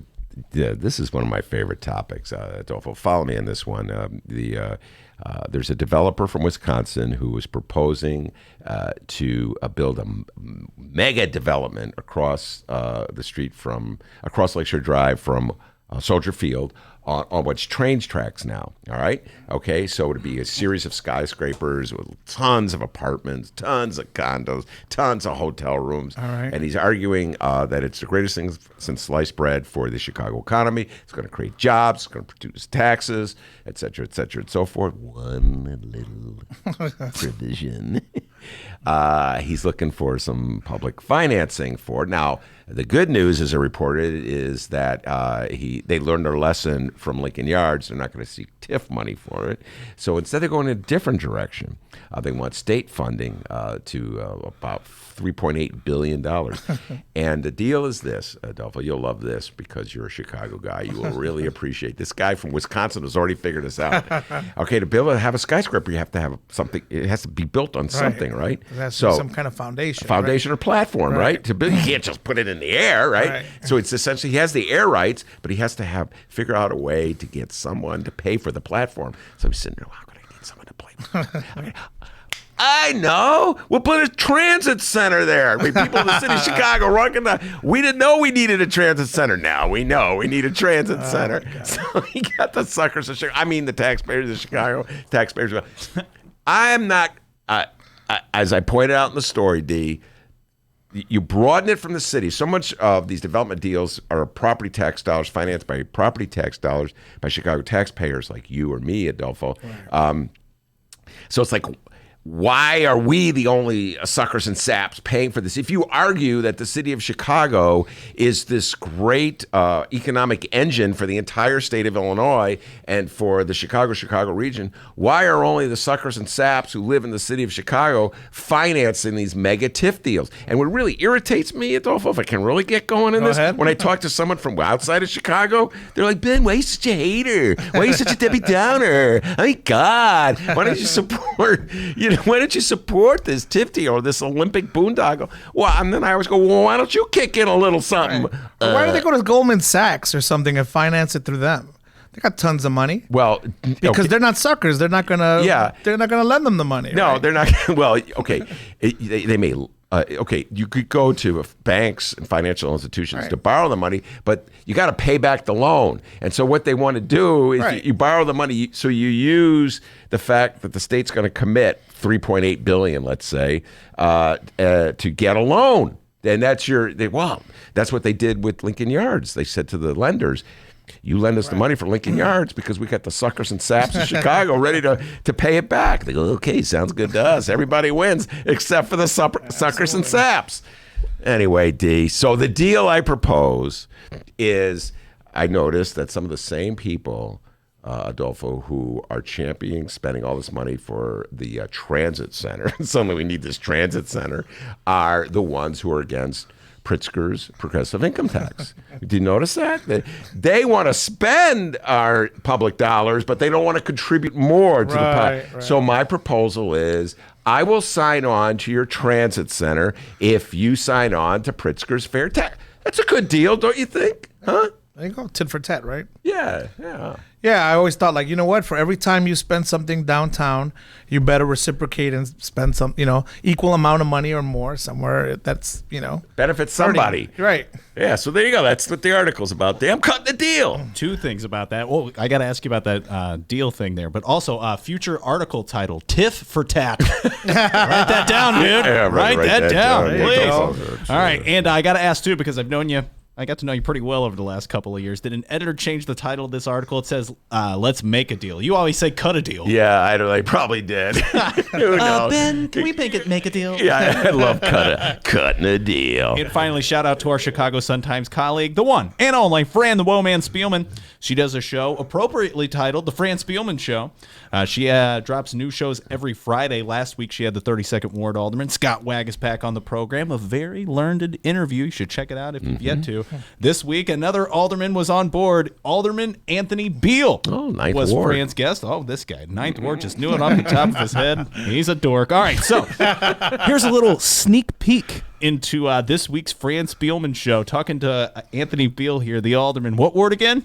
9th Ward, Roseland area, southeast side of Chicago. The title of this here is, As Uber Goes Public, Chicago Alderman Beale wants ride shares to pay their fair share. So what should be done right Well, now? we need to finally level. How? Well, How? They need to be under the same scrutiny, the same rules and regs as the cab industry. There should be no difference. They're providing the same service, and for them to say they're not providing the same service is wrong. Well, what are you talking about? They're saying that they're not a cab industry. No, I say, what are you talking about? Background checks, fingerprinting? Background checks, fingerprinting, even the cost of the pool. I think we're only getting 50 cents now. We should be getting at least $1, maybe even $2 per ride off a ride share. And what people don't understand is ride share companies right now are taking advantage of people who are in dire need of employment. That's number one. Number two, they're not even paying those people minimum wage, Fran. That's a travesty in itself. So if they're not making a minimum wage, if their car breaks down, if they get a flat tire, their insurance goes up, the gas they have to put in their car, all of those things is on them. If their car breaks down, they're done. That was just 58 seconds of that Fran Spielman interview. Tons more where that came from. Chicago.suntimes.com. Look for the Fran Spielman Show. Yes, good job, Fran Spielman, as always. And, Anthony Beale and I haven't always seen eye to eye on issues down the day. He was for Lincoln Yards and the 78 TIF deals. But I have to say, he's talking sense, in my humble opinion, just from that little snippet. I'm curious what Adolfo Mondragon thinks about this. Should the city of Chicago regulate Uber and Lyft, rideshare companies, as much as they regulate the taxi cab? Absolutely, they're giving an unfair advantage to the ride shares. They're screwing all the taxi, people who own their cabs and have their licenses and stuff. So you want to level playing field? Well, level it up. Yeah, if you believe in free markets, right? Let them compete with the same hindrances, right, or whatever, right, or let the cabs, get away with the same things that the.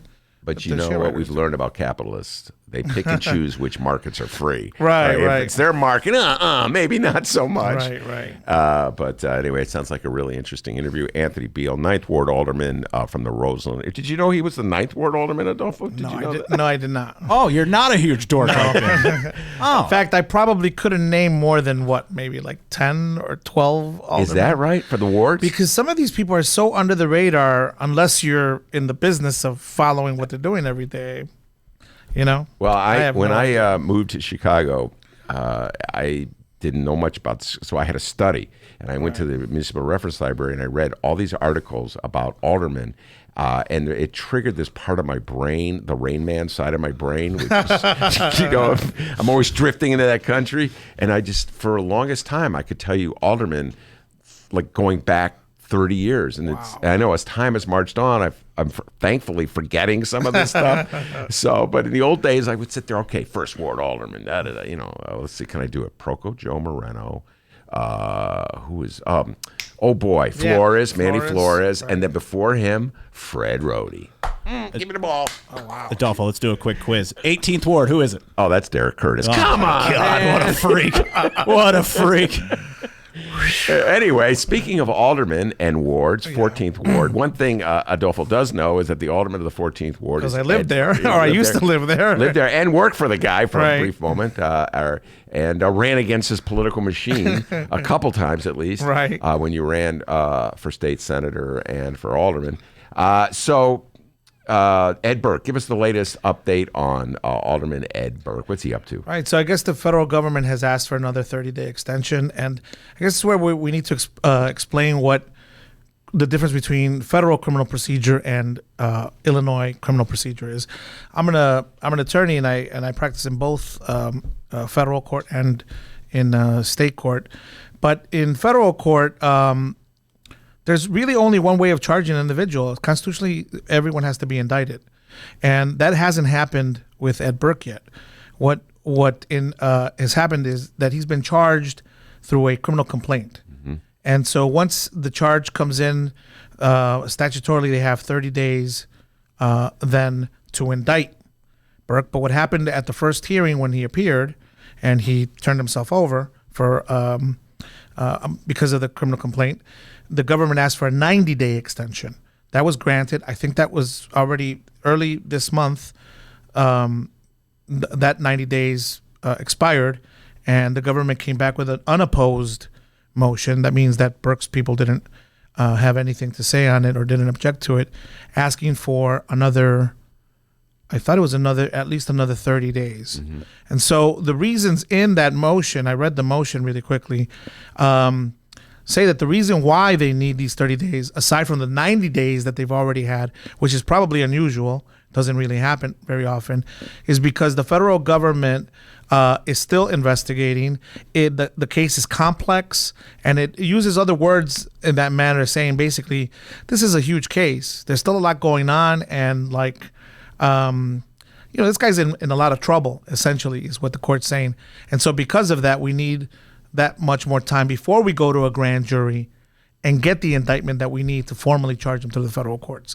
So as of now, he still hasn't been indicted. But from that memo, what that memo is telling the world and telling the judge is that there's a lot more here, so much that we've needed unprecedentedly all of these days to get our stuff ready to go before the grand jury. Now I know I speak for a lot of people when I say I find this confusing, and I'll tell you why. As a layman, I'm not a lawyer. I pretend to be one, and I read a lot of John Grisham novels, but I'm not a lawyer.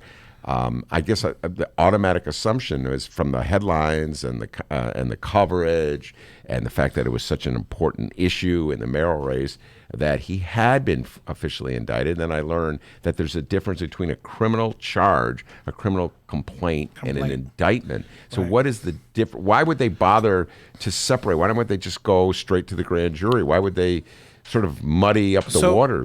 There's, I don't know what the reason was in this case. What can happen is in federal court, a case can begin with an arrest, for example, right? And so the arrest triggers this timing, this 30-day period before they have to be indicted. Either that or the criminal complaint can trigger the 30 days. Normally, somebody is walking around the world, unbeknownst to them, they've already been indicted by a grand jury, and perhaps that indictment has been sealed or has been delayed for whatever reasons, and they're going to find out with a knock on in the middle of the night saying, you've been indicted and we're taking you to jail and hauling you before federal court. In this case, that didn't happen. I don't know why it didn't happen. I think these memos are telling us is because they're still in the process of getting more stuff. We also have to remember that about a month ago, the feds also charged this other businessman on the north side. And although these cases are related, they're not specifically tied together. They're not co-defendants, in other words, but they have something to do. These cases have something to do with each other. And I imagine that whatever Burke is ultimately going to be charged with will involve a lot of spin-off cases like this North Side All right, case. the North Side case that Adolfo's alluding to is a businessman on the North Side has been charged, I believe, and I'm doing this off the top of my head, attempting to bribe Burke. Is that correct? Do I have that right? By hiring him? Or Right. So I think he needed a sign, something with a sign for one of the... For his establishment at the corner. It was a Binny's or something, right? Yeah, at Irving in Milwaukee. Not even in Burke's ward. And so he was charged. All right, but I guess my specific question is, you said some people don't know they've been indicted until they are officially served by the feds. Right, when they were arrested. When they're arrested, like Blagojevich was arrested, if you recall. Right. But even then, now I think that was a criminal. But why would they publicize a criminal complaint before they even do the formal indictment, if in some cases they do a formal indictment without notifying? Why would they go to the process? Right, the timing, right? Why didn't I just wait till they go to the federal grand, amass all the information? That question I couldn't answer. The only thing I could imagine is because there was an election coming up and, they, just with the Blagojevich too, they had to, come out beforehand because they felt that Blagojevich was on the verge of selling a Senate seat. And if this happened, that would be a travesty that they had to, come out and, let the world know that they were already investigating him. It may be that, what triggered this decision to do the complaint and not wait in secrecy, until they amassed everything was the fact that there was an election. And maybe that was their way of telling the public, like, listen, this is a bad guy. He's going to get indicted. And we might as well let you have this information so that you can make an informed decision. Well, I'm going to go into the netherworld of conspiracy theories where few people dare to go. And I don't even know if I should go there. Where's Alex Jones when you need him? I'm scared. Yeah. So if you think about it, the person who benefited the most from a criminal charge being leveled against Ed Burke, even though there's no formal indictment yet, the person who most benefited from that is one mayor like Lori Lightfoot. And if you know, and you take it one step further into conspiracy country, she's a former federal prosecutor. Ah, right. There you go. Where's that X-Files music when you need it? That's trippy See, look stuff. at my little light bulb went, I don't know. All right, but speaking of Lori Lightfoot. Yeah, go ahead. And federal, yeah. A couple of days ago, as Lori Lightfoot was in D.C., hugging and kissing with Ivanka Trump. Which was so bizarre. I didn't know what to make of that. A group of former federal prosecutors, including, I think there was, the news said 2 here in Chicago. Renato Mariotti, who's on Twitter and on CNN a lot. Good guy, former prosecutor. I think was one of them who signed it. Yeah. I forget who the other gentleman was. But I thought to myself, well, wasn't Lori Lightfoot a former prosecutor? And why aren't people asking her why she didn't sign this document saying, I stand with all of these former federal prosecutors, and I believe that the evidence gathered in the Mueller report amounts to obstruction of justice, and had I had Donald Trump before me and I had to make the decision, I would have definitely have charged them with obstruction. And it's just interesting to me that is one of the major highlights of her career. And it's one of the things that, for good or bad, was an issue in the mayoral race. And this is a part of who she is. Why didn't she either explain why she didn't sign it, and or why didn't she sign it? Yeah. And no one is asking that question. I hadn't even thought of it until you mentioned it. So what do you think the answer is? Based on this little tour of D.C. and also, her fraternizing with Lipinski and staying out of that race and everything. The Marie Newman race. Yeah, I think that she's going into this apolitical mode or whatever, where she doesn't want to get involved in any Well, I would say it's political, apolitical, if you follow what I'm saying. You know what I'm saying? It's very politically... It's a very calculated decision not to step into those waters. Yeah, and to pretend as though... And this is what happened when she went to Washington. We talked about this. Lori Lightfoot went to Washington, and suddenly she was not a partisan politician. She was representing the people of the city of Chicago, and as the representative of the people of the city of Chicago, she had to put aside partisan differences. Not only partisanship, but even moral... stances, right, with some of these people in Washington. Like to sit down with the Trumps. Because you get money from Trump. And I talked about this because this is before your time, but in 1984, I want to say, or 83, Bill Lipinski, the congressman who preceded Dan Lipinski, was able to swap his vote for funding the Contras in Nicaragua for federal funding from Ronald Reagan for, what is it, the Orange Line that goes to... to Curie. To Curie. While I was there, my last year. That's come full circle. Come full circle. So Look at that. The Orange Line, the Contras paid for it. The Nicaraguan people paid for it, but this is, that Reagan, supposedly the legend said, called Lipinski to thank him for the vote, and then said, "What can I do for you?" And then Lipinski supposedly said, "Well, Mr. President, why you ask?" I've always believed they just bent over backwards not to give any credit to Harold Washington for that one. Anything they could do to avoid. We talked with Tommy McNamee how they give credit to every mayor in the city of Chicago for everything. It was Rosti and Lipinski. It's just them two, right? Yeah, no, Harold had nothing to do with it. Right? Who? The mayor? We didn't even have a mayor then. So Ivanka Trump and Lori Lightfoot, that was very bizarre. That's really weird, And but the timing of these things, I see a photograph of both of them, meeting, and I'm thinking, this letter is rotating around right now and it's getting press. Where is she on this issue? Well, I guess there's Lori, the candidate, and Lori, the mayor-elect. The mayor-elect, I can get along with Donald Trump. And so I don't know. What do you think about that? Adolfo, do you think she was doing the right thing for the people of the city of Chicago? Or do you think that I think that whole idea of, setting aside the politics and meeting with individuals only goes so far. I think that for her, it doesn't cut it because she's from a major city with a huge minority population that is affected by the Trump agenda in so many ways. And I think that it's up to her and other individuals across the country that have a platform like hers to stand up to the Trump administration. And this would have been a perfect way to give this letter. It already got press. It would have given even more press. To this letter, and it would have been a great opportunity for her to start out in a way that let marginalized people in the city know that she's on their side. Yeah. Speaking of which, just listening to you, and I'm thinking about the changes that you've lived through. You're even younger than I am in terms of the Republican Party to Republicans' attitude toward these quote unquote marginalized communities. Yeah. Just think about it. George Bush, baby Bush, openly was talking about building bridges with Hispanic and Latino voters throughout the country, promising. Absolutely. Wasn't he the one who spoke Spanish, or his brother spoke Spanish? One of his sons is married to a Mexican national, right? So not. Oh no, you're saying baby Bush, Bush. But he learned from his dad because his dad was the same way.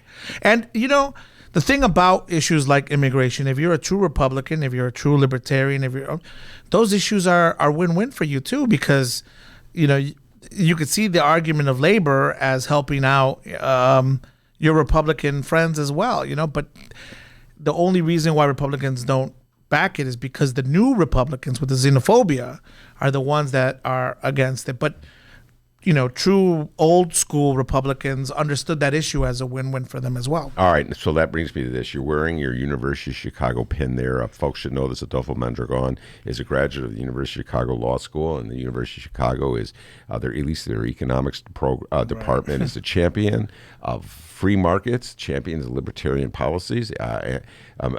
Former Justice Scalia, wasn't he a professor? Scalia, right, and the former Seventh Circuit Court Judge Posner. One of I know you're fan of Posner, and big believers in libertarianism, free markets, et cetera, So give me the argument in favor or against open immigration, open borders. Let's end putting people, the days of putting immigrants into camps, detention centers, making them just let them in. Right. What do you think of that? Well, see, the thing is, the immigration debate, the labor debate, is a classic supply and demand problem, right? If there's this country, the average age for a person in this country for many decades now has been going up. We're an aging society, and we need a young labor pool, right? And that pool is provided by people coming in from Mexico, Central America, and stuff. So if you believe in supply and demand and the free market, then there's no reason why you should be objecting to a labor pool of people coming in. This country has a need. These people supply that need, and therefore let's win-win. You come up, provide the labor that we need.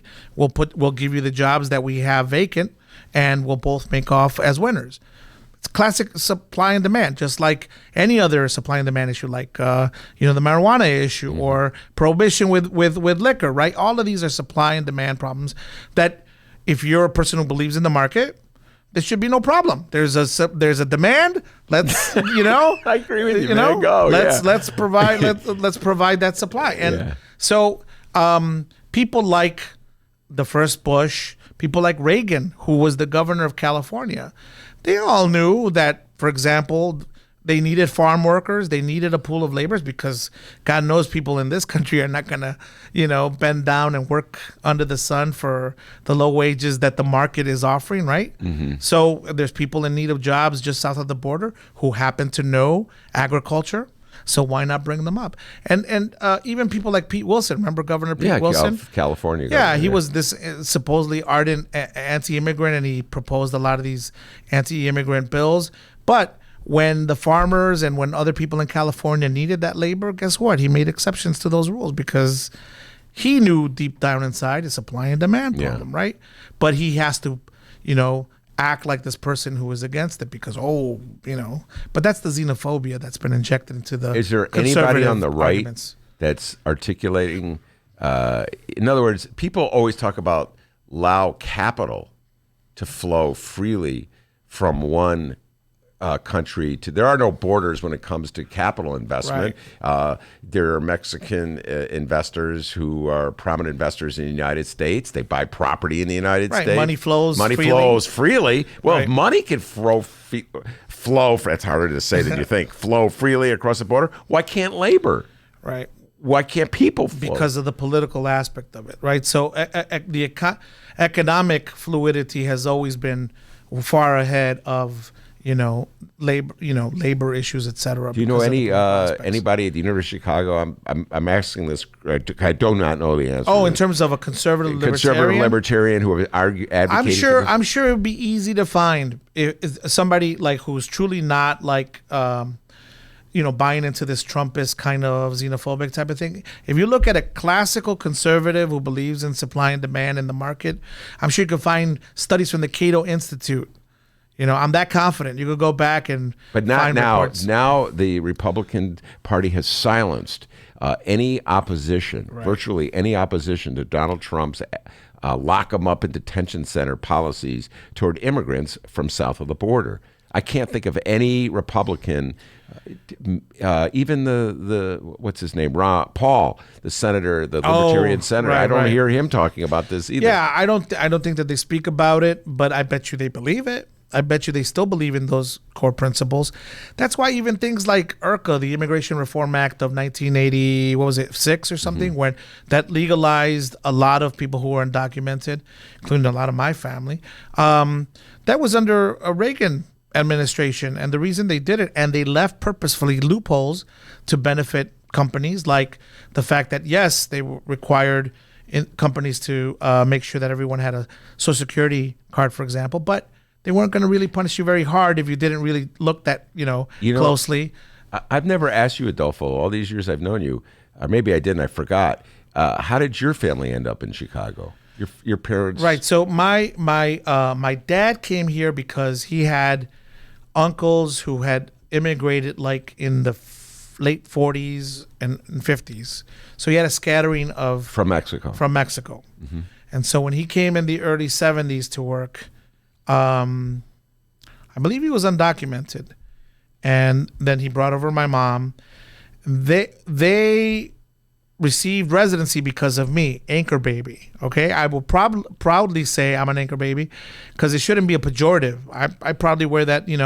I anchored my family into this family. So you were born in Chicago. I was born in Chicago, and within a few years there was an amnesty, and my parents took advantage of that amnesty, and they became residents because of that. And many years later they became citizens.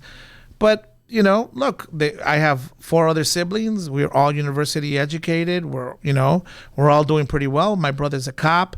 My sisters are all doing well, and some working for DePaul University. I mean, that's what it's all about, right? I'm with you 100%. And I think that the old school conservatives understand that. Mm-hmm. It's this fear that the demographics of this country have reached the tipping point.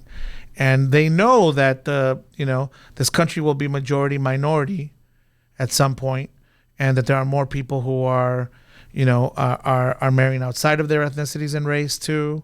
And it's this small group of people that are losing their entitlement and are scared to death of losing stuff. And they've been also convinced by people like Trump mm-hmm. that their woes in life are the people to blame for their woes in life are, immigrants and anyone who doesn't look like them or thing like that. Yeah. Well, by the way, what's that delicacy your mom made the night you ran?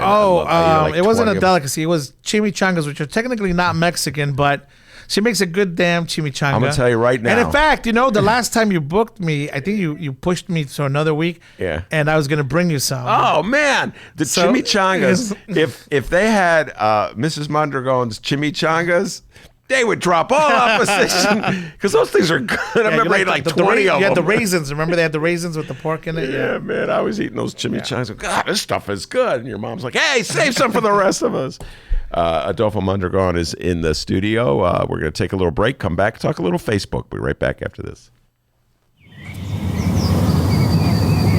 Today's Ben Joravsky Show was brought to you in part by Chicago Architecture Center. See the city from a whole new angle on a Chicago Architecture Center tour. With more than 85 tours to choose from, there are endless stories to discover. Book your tour at architecture.org/tours. Now, if you'll excuse me, I'm on a tour. Oh my, what magnificent architecture.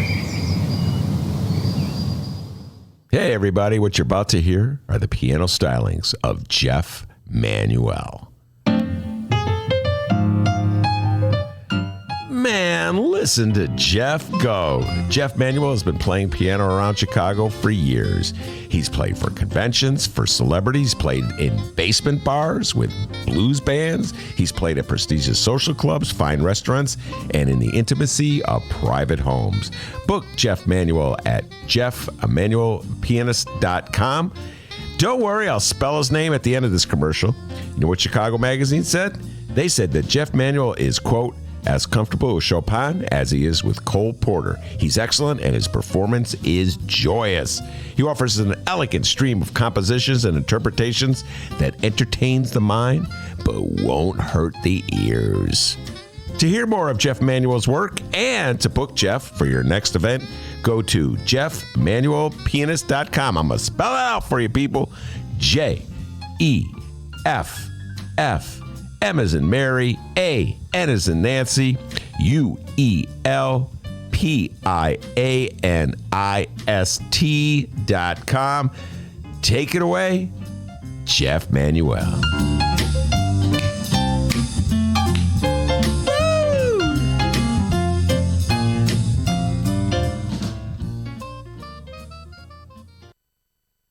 Cirque du Soleil's Big Top comes back to Chicago with its latest show, Volta. Venture into a captivating voyage of discovery inspired by the adventurous spirit of freedom, where a surge of action sparks a high-voltage journey. Volta. Playing May 18th through July 6th under the Big Top at Soldier Field. Tickets at CirqueDuSoleil.com. Volta thanks their partners Hennessy Black and Champagne Nicolas Fayette.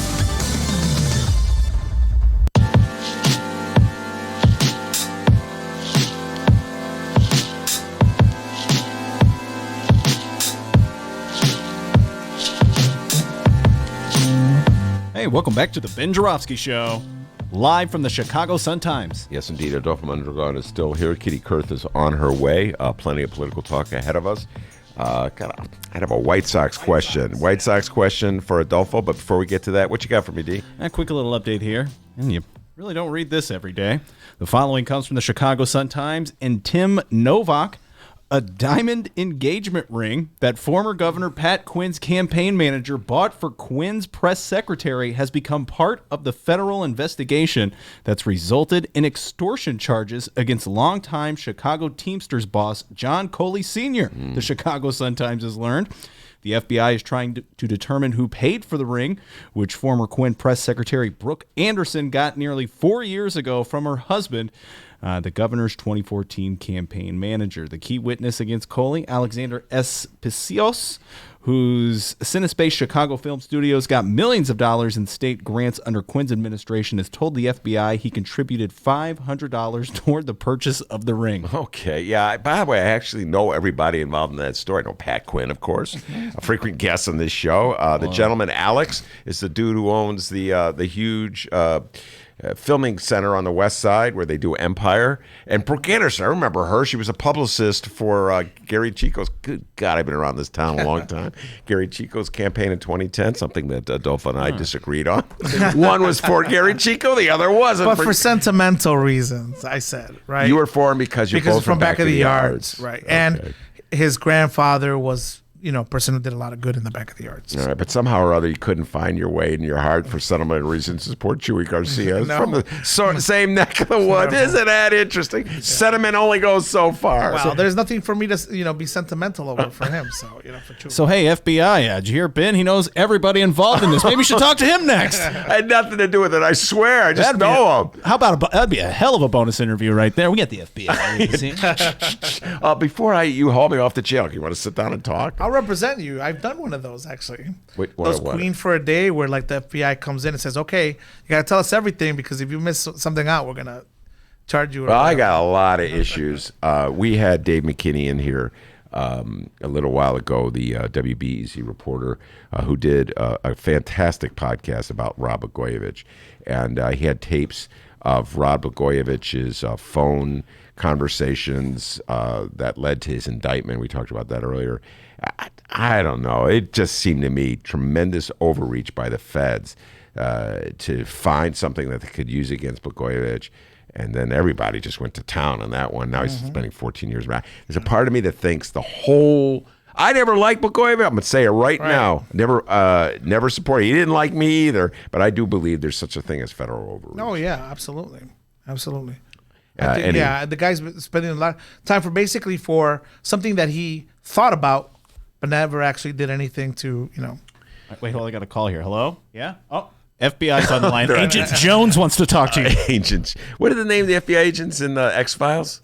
Oh, Mueller. What was it? It was Scully and Mulder. Mulder. Yeah, Mueller report, but Mulder. And I never watched that show. No? I never. I saw the movie maybe. Look at the brain on Brad. Yeah, the great Richard McGee, may he rest in peace, used to, man, you got to watch this show. And I watched it once for him, and that was it. All right, now let me talk to you about something. You're a South Sider. You were born and raised on the South Side of Chicago, lifelong. And there's something that it struck me. It seems as though, correct me if I'm wrong here, the Chicago Cubs, the North Side team, there's a lot more bigotry associated with the Chicago Cubs these days, one way or another, by hook or crook, than there is with the White Sox. Am I right about this, or am I wrong? I think you're right about it. I don't think that means that on the South Side there isn't bigotry, because it's always been in Bridgeport. Yeah. But I think that since the 80s going this way, with the whole yuppie scene going on in Wrigley Field, I personally feel that the attitudes of Cub fandom in general, not anyone specifically, but when people go out there and drink or whatever, is very cold at the very least towards people of color. I was both a Cub and a Sox fan growing up. Mm-hmm. If you're a kid and there's day baseball on TV when you're out in the summer, you're going to watch day baseball.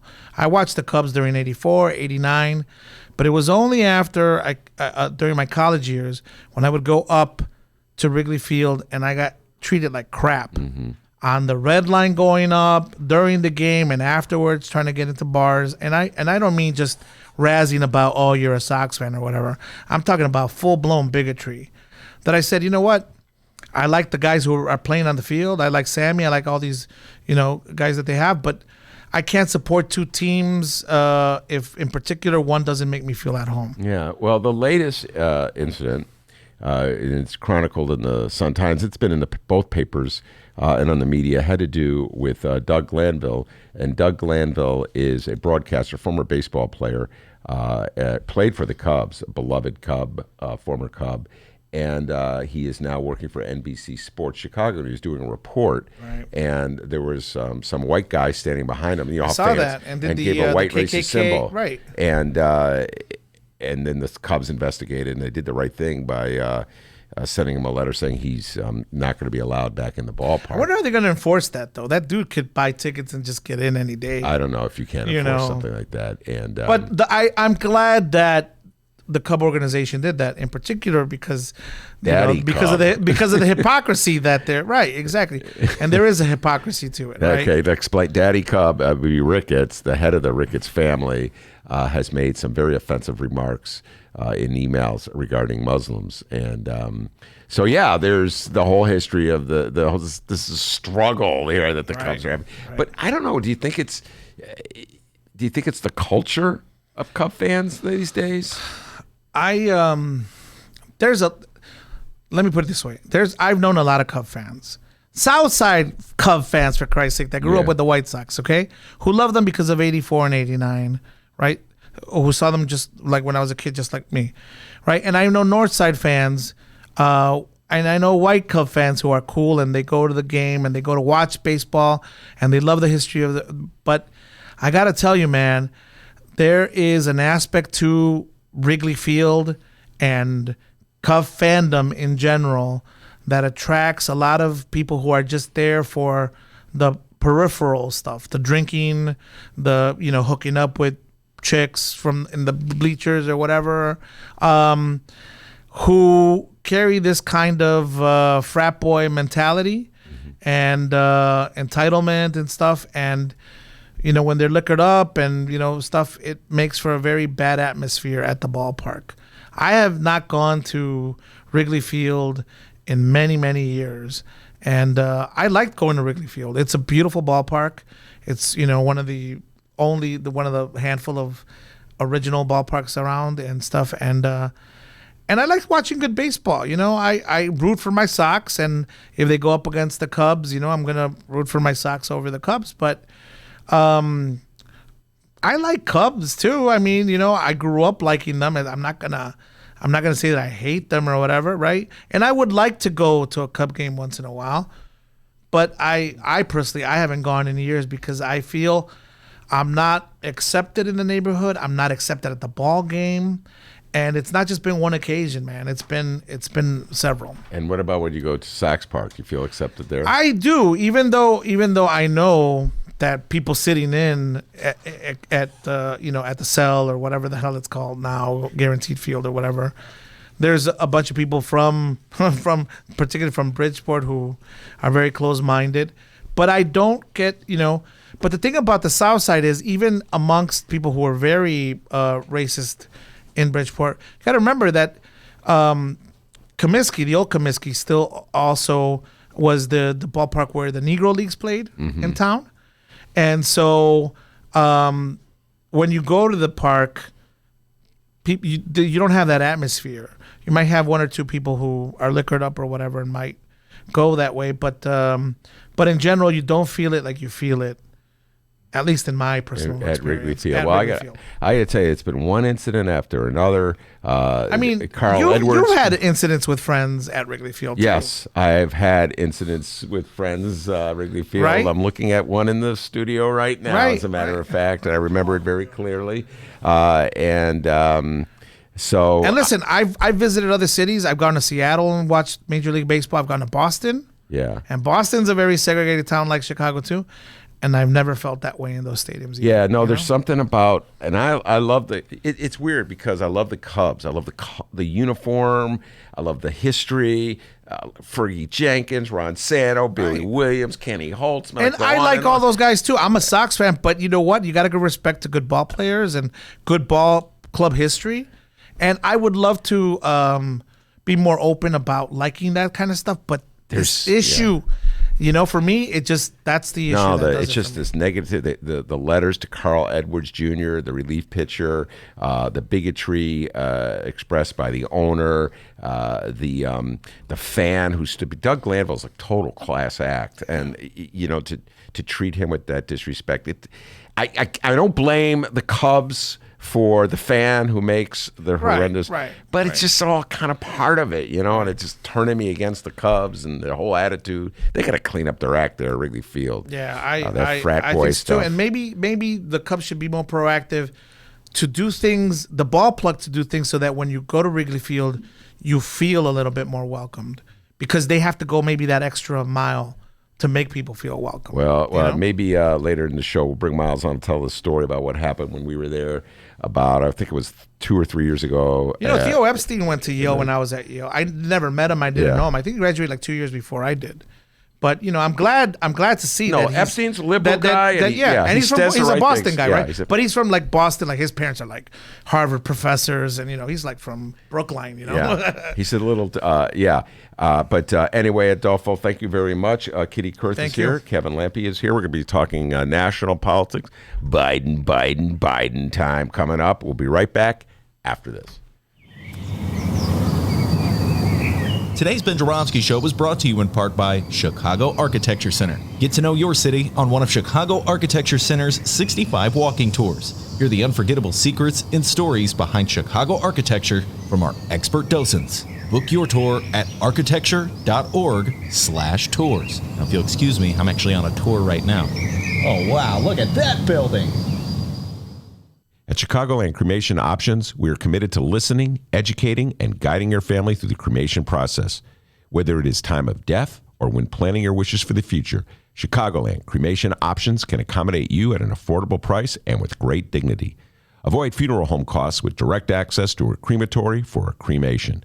Chicagoland Cremation Options, just south of O'Hare, 5 minutes west of Chicago. It's a family-owned business and operated by my good friend, Douglas Klein.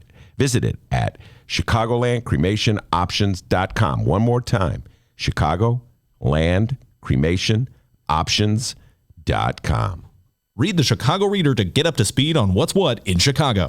Culture, food, arts and entertainment, weekly concert listings, weekly event listings, the environment, travel. I can continue, but you get the point. And for all of you Chicago political junkies, raw weekly columns on real city politics from Maya Dukmasova and our very own Ben Joravsky. The Chicago Reader, free to the public in newsstands throughout the city and online at chicagoreader.com. Read it now and be a more informed Chicagoan.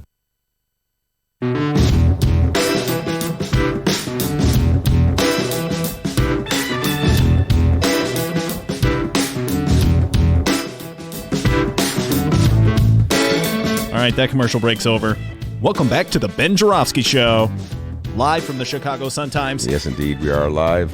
Kitty Kurth and Kevin Lampe are in the studio, and they walked in saying, we'll talk Biden, but we want to talk baseball, too. We don't want this baseball conversation to end. And Miles wants to say something, editor Miles. So I'll start with you, Miles. We were talking before we went to break with Adolfo. Adolfo puts it on his Facebook page all the time, how sick and tired he is of just the attitude that comes from so many fans at Wrigley Field toward people like himself, Mexican-American young man, and he feels like a hostility emanating toward him. You're a lifelong baseball fan. You love the Cubs. You bleed Cubby blue, but you feel the same way yourself when you go to Wrigley Field. You know what? Yeah, a few times I have felt that way going to Wrigley Field. And what's even more crazy about that is I've been going there my entire life. And I do feel kind of like a bit of a racial barrier when it comes to just a fan like me walking in the stadium, enjoying the baseball game. I noticed with a lot of employees there, there are employees of color that are in the kitchens. And, you know, I genuinely feel like there's a lot of fans they're just not used to seeing a black Black guy. Diehard Cubs fan, let alone a baseball player. Do they kind of look at you as you walk by? Like, oh, absolutely. When I was at the game on Monday, I got all kinds of different looks. I remember a few years ago, I got like a bunch of questions as to if I know what's going on during the game, and ended up knowing more than that person. So I definitely 100% understand what Adolfo is saying. Yeah. Well, I think the Cubs have to clean this up. They really just, I don't know how you clean up your fan base. Yeah. Well, kick the guy up. I don't know did you see the story about Doug Glanville? Yeah. And I know you're a fan of Doug Glanville. Didn't they have a big thing just a couple weeks ago with Muslim fans? I mean, they've got a lot of work to do, but we're old. I came up in the day when Fergie Jenkins and Ernie Banks and, we had great players. And I think, honestly, it's worse now at Wrigley than it was 30 years ago. Like, I used to go to the game regularly during the 1980s because Tom Coffey was the Intergovernmental Affairs chief for Mayor Washington. Jackie Grimshaw was his deputy. Bill Luking and Cappy Lang both worked in the office, and all of them were really big Cub fans. And it was the days before night games, but there were Friday afternoon 3:30 games, and I knew if I couldn't get a hold of those guys during the week to get whatever like answer I needed to get, and Jay Doherty, like to get whatever answers I needed to close out my week by Friday, if I went to the bleachers, I could find those guys in the bleachers and I could get business done. Business done. Miles, if you could give any advice to the Cubs about how to deal with this, what would it be? Do you think of something you would offer them? I don't know if I have any advice right now. I feel like there's like a lot of speculation swirling around the Cubs right now, even outside of what's going on with the team itself. What's going on within the stadium is something that I think as an organization, they really need to take a step back and really connect with their employees and try to communicate better as to how to go about different races, ethnicities, whoever walks in that stadium, because I've been a victim of it many times where I'm just walking to my seat. There's a few people in front of me, they just go. I've been stopped so many times just going to my seat, and I know the stadium by heart. So I think that's something that really needs to be addressed, not assuming someone does not know something because of the way they look. In other words, you're stopped. Like, why are you doing? What are you doing here? Do you know where you're going? Fans the same. Yeah, I've been treated way differently, and I've noticed when my teammates or friends at the stadium. No, do you know this? This gets to the story I was about to tell. About 4 years ago, I went to the game with Miles and his dad, and we went to the bleachers. I don't know if you remember this, Miles, and this officer, I don't know what he was, some kind of official, said, "Are you sure you're in the right place?" Said it to your dad, Cap. He goes, "Are you sure you're in the right place? I think you're over there." And we were like, we had just wandered into that section of the bleachers where there's food and it's really nice. And he was like, "Go over to the crappy part of the bleachers. That's where you belong." I'm like, and Keith is from the West Side. He said a few things, but as we walked over, that's how they treat us. But anyway, Cubs, you got to work on your game, Cubs. Don't you agree? So I will say the last time we were at Wrigley, there was a fan that was moved, but it wasn't because of his color. It was because of the team he was rooting for. Remember that? We were there with John Gorman, big Boston fan, and there were some other fans. But they were abusive? Very. Yeah, they were really jerks, and Cubs security came over very quickly and found them an alternate place to watch the game. Yeah. All right. Well, that's a different issue than just. Yes, they were jerk fans. Yeah, they were jerk fans. Jerk fans are different than a guy who just walks in and gets treated differently. Yeah. Walking while being black. There was incidents last year in the bleachers as well. But it can be, especially if it's the employees that are doing it. Like, that's easy to fix theoretically. You do workshops, you do training, you teach people how to treat people. But we also did this thing in Sweden where we worked with one of the soccer teams was having trouble with their fans becoming hooligans, and they wanted to stomp down on hooliganism at the stadium. So they had groups of young fans who won the right to become part of a leadership training program. And part of the things that they learned in the leadership training was to not be hooligans and not be racists and to treat people well. And we came in and did a guest lecture on being white in America. Yeah, no, it wasn't on being white in America. No. We came in about leadership and what to do in tough situations. All right. Yeah. All right, we'll switch gears. Thanks a lot, Miles, for participating. Then we'll switch gears, talk a little politics with Kitty Kurth and Kevin Lampy. And Kitty, I just have to say something. Those glasses got to be neat. Those are some super cool frames you got on. We got a camera now. I know. You know, I saw that it was going to be on TV instead of the radio, so I had to bring my attention-getting glasses. Wow, they are really cool glasses. I'm a little jealous of the red. I love them dearly. All right, so I've been talking about this all day, Kevin and Kitty. I said Kitty Kurth is coming to the studio. She was a Joe Biden fan long before it was fashionable. We had many discussions, like I want to say in 2016, when Joe Biden was gearing up to run. I know you're not working the Joe Biden campaign. But I was part of Draft Biden in 2016. Yes. Okay. So talk about that briefly. Draft Biden 2016. Ultimately, you did not prevail, but you really wanted him to run in 2016. Well, can I tell the whole story? Go ahead. A minute or two? Yeah. So first, I found out that there were these young people in Chicago who I didn't know who had started this Draft Biden thing. So on the same day that I was like, I've got to figure out who these kids are, I got a call saying, hey, we're doing Draft Biden, and we hear if we're doing anything with Biden in Chicago, we better call you. And I was like, yes, you should. So Will Pierce, a young retired Army I guess retired. Yes. He's not, retired Army captain, was sitting on his couch one day, really liked Joe Biden, and thought, what do I have to do to form a super PAC? I'd really like to form a super PAC to support Joe Biden. So he happened to be sitting on the couch watching TV with a lawyer friend of his, and in about 5 minutes, they started a super PAC with $5 to draft Joe Biden. And then it got more and more serious. And then we started to run it as a serious draft campaign. We had 250,000 people signed up on the mailing list and who had given contributions. One of the most interesting things to me during that time, who do you think demographically the biggest supporters of Joe Biden? Who were they demographically? Okay, now, how about, did you have polling to back this up? No, we had donor information. Oh, donor and sign-up information. So we looked directly at the donors themselves. I see donors. I would have guessed. Even more than polling. Okay, all right, it's more. I would say if it was polling, it would be African Americans. That's what my guess would have been because he was Barack Obama's wingman for 8 years. So, but now that it was still African American. It was African American women between the age of 45 and 60. Yeah. I, of course, being someone who jumps to conclusions all the time, I thought it would be like white women over 50.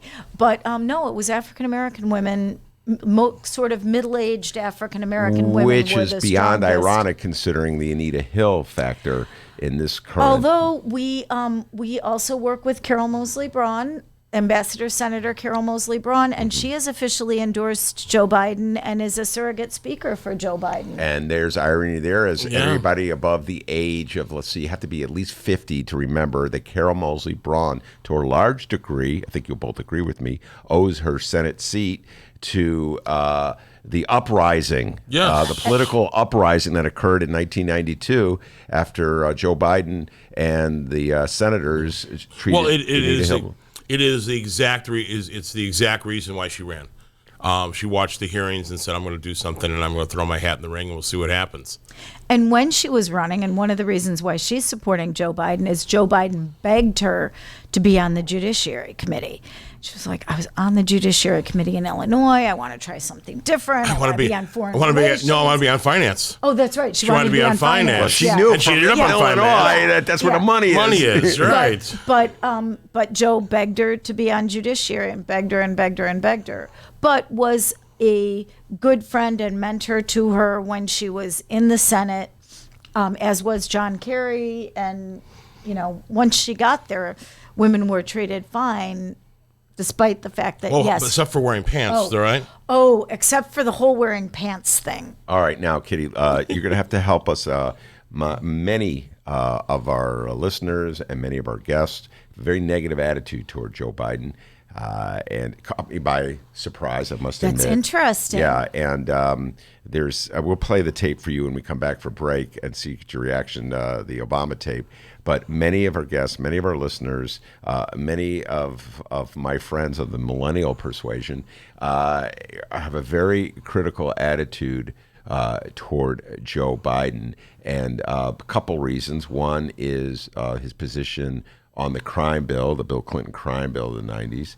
And another one is his position on how he treated as Anita Hill during the Clarence Thomas hearings. So talk about that, address that. Right now, or?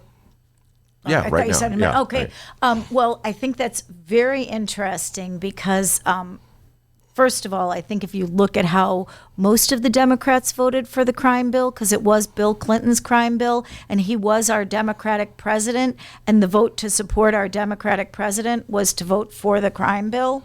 So that I think that has to be put in context, and I think they should also go back and look at what happened with the crime rate in a lot of inner city and just everywhere around the country, what happened after the crime bill. But there was some over sentencing, and there's some repercussions, unintended consequences. Unintended consequences. I don't think in the rush to get a crime bill out, that they didn't really understand the impact that it could actually have. No, but what I find more fascinating is that your callers who are objecting about the crime bill and about the Anita Hill stuff, those are also the talking points that have been put out to the Bernie supporters around the country. Yeah, well, so it's Bernie, interesting that they're not objecting on other grounds. Well, you're absolutely correct. Bernie Sanders has put out a tape, and I'm doing this from memory again, where you see Joe Biden on the floor of the Senate saying, my liberal members of my party are soft on crime, essentially. That's what his theme is. And then they show Bernie Sanders on this, I think he may have been a congressman, so it wasn't the Senate, it was the House Representative, saying this bill is an abomination, it'll lock up people, and we should consider the impact that poverty has, et cetera. So it's exactly the position that's more closely aligned with how Democrats view the world today than in 1990s. Bernie Sanders was championing that, and Joe Biden was the more conservative then. So yes, you're absolutely correct. Yeah, and it was not only conservative. It was I worked at the DCCC then. It was the push of the Democratic Party. It was absolutely what we were trying to get then, because there were Republican bills that were trying to be pushed at the same time that were really awful, and this was the bill that the Democrats could push to block the Republicans. But you're right. Having said that, I was wondering if there was objection to Biden on other fronts, because those are really the ones that I've heard, and it seems like, to my jaded political consultant hat, they're drinking the Kool-Aid. It seems a little orchestrated. Yeah, well, I don't know if they're drinking the Kool-Aid as firm as orchestrated. Somebody's got to mix the Kool-Aid with the water. Yeah, this gets in the issue of how does tastes like Bernie. Yeah, not going there. So the issue of how does a politician reconcile who he was, in this case it's a he, who he was, with where his constituents are today. When you give an explanation of how your worldview has changed, how much are you obligated, Kitty Kurth, to apologize for where you were then, and how much are you required to explain where you were then? You understand the difference? Yeah, I think you're absolutely have to explain where you were then, and I think the apology depends on what it is. I think certainly Joe Biden should have talked to Anita Hill before now. And frankly, I was really, really surprised to hear that he hadn't, because that's not how he is. You know, he talks to everybody, and if somebody's has had a death in the family, or somebody's in the hospital, or you're working a rope line and somebody says, oh, my mom is a big fan of yours. It's like, get your mom on the phone. Let's talk to her. He reaches out and talks to everybody, world leaders, somebody's grandma. And that I was really genuinely surprised that he had not talked to Anita Hill in all this time. It was shocking to me, honestly. And in terms of the crime bill, how should he handle that, Kevin? I think he needs to talk about it in the context of the time. And with anybody, if you go to people and explain what you did when you did it, and be honest with them, and explain to the core constituency that's agitated, this is what I did, and this is why in hindsight it's wrong, and now these are things we're doing to fix it. You know, Joe Biden pushed on gay marriage. We probably wouldn't have had so many states go so quickly for gay marriage if Joe Biden hadn't pushed President Obama into the right situation. But that's also something that, even though Joe Biden has always been a big supporter of the LGBTQ community, I was surprised he went that far that fast. But if you look back over years, he was so far out in front of everybody, including Bernie Sanders, on LGBTQ issues. Actually, I have to disagree with you. If you Google, and as I did, Joe Biden, actually, I stumbled upon this, but if you Google Joe Biden gay marriage, one of the first things that'll pop up is a bit from the debate that Joe Biden had with Sarah Palin.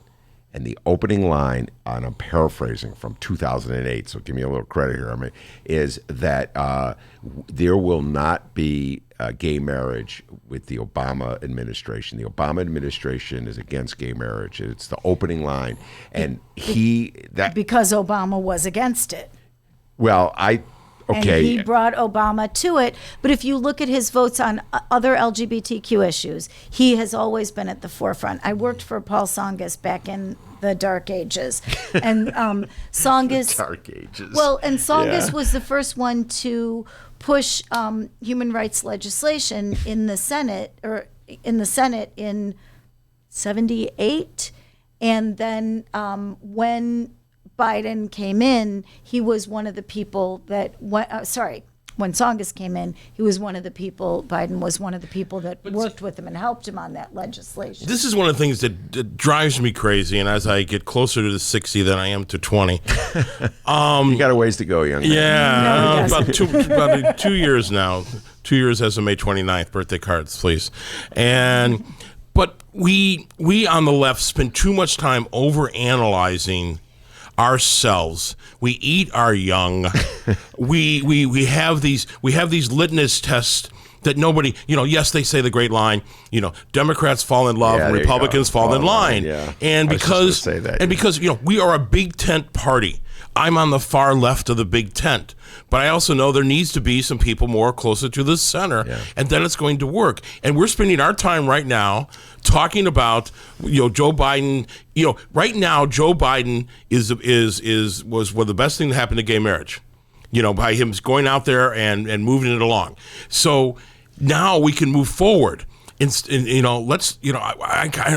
I'm getting madder and madder. You don't hear this kind of talk on conservative radio. And they don't spend their time going over the sins of the past and honestly, of their candidates. The best thing about the 2020 race is how many wonderful, different, smart, strong candidates we have in the race. Yeah. And, Jay Inslee has great ideas on climate change, and Eric Swalwell is focused on gun control. Let's enjoy this circus. Andrew Yang is talking about UBI. We've got all these great ideas. Let's hear from everybody. Marianne Williamson is talking about the politics of love. How can that be hurtful? Elizabeth Warren has a policy for everything. This is all good. We've got a Lollapalooza of ideas. Yeah. And we got different bands playing different songs. And let's enjoy this ride. Let's have a discussion. The primary and the nomination doesn't need to be decided tomorrow. And everybody's in a hurry. Let's decide it tomorrow. It should be decided next summer. Let's enjoy all these smart people. Let's give everybody who has a different voice on the left, because we all have different voices, and that's the beauty of us. And on the other side, they just have one voice. All right, I'm going to completely push them over the there. The whole primary process is to hear ideas and hear from candidates. That's the whole purpose. If we wanted a back room and a smoke-filled back room, we could do it. It's in the rules. You can still do it. But that sucked. That's why we started the primary and caucus process. We you know, there's 9 innings in a baseball game, or like the other night, 18. We went to the watch Brewers 18 innings. But there's 9 innings in a game. There isn't a slaughter rule in professional baseball. Yeah. It's not like softball. My team's always lost by the slaughter rule. But you know, we have 9 innings. Let's play the whole game. And granted, some innings are going to be bad, and some innings are going to be great. But let's play all 9. All right, man, I'm fired up. Or like Ernie Banks, let's play 2 of them. Let's play 2 of them. 5 in some games. There was only 5 innings in last night's White Sox games. But your point is taken. They were rained out in Cleveland. But you know what? I'm with you 100% on this. I love arguing and debating the nuances of all these candidates. I love the primary process. We're going to be following it throughout. We're going to be dragging different. I'm with you 100%. I'm hoping I might learn something. I'm hoping I might learn something from listening to all these smart people. Michael Bennett from Colorado, I was blown away just by reading his resume and his father's resume. They could have served 12 presidents. But, you know, there's all these people with rich life experience who understand that they've learned things in their life. And maybe the country can benefit from a few ideas. We've had such a paucity of ideas the last 2 years. Let's open it up to extra ideas and extra thought. All right. I want to have a dinner party with every Democrat in a group. That's a perfect dinner party. But I know on the other side of the fence, it's going to be old, fat, white guys. All right, I got news for you. That better be a big table, because last I looked, there were 22 people running for the Dem. We better have a big table. By the way, before we go to break, I'll read you with this quote.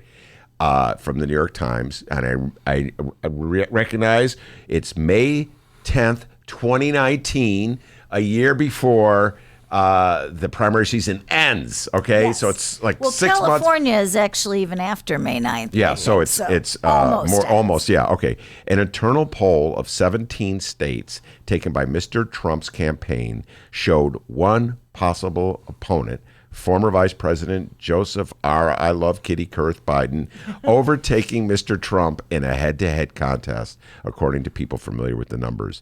Mr. Trump fared better in a matchup against Bernie Sanders, but Trump's low approval numbers were dragging him down against Democrats in general. So I'm just pointing that out. Let me pull back the veil. Let me pull back the veil on polls that are given to newspaper reporters. Please tell. They found the poll that said that and gave that to the New York Times and became sources close. Believe me, in my career, I'm fully to admit that I have been sources close. So in other words, you think that the Trump people want to send out the message to Democrats that Joe Biden is the front runner because in actuality, they realize he's the easiest candidate to beat?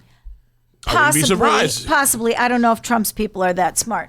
But, you know, Vice President Biden is a wonderful man and a great Democrat, and he knows all the other people in the world that he would be having to talk to fix our reputation around the world.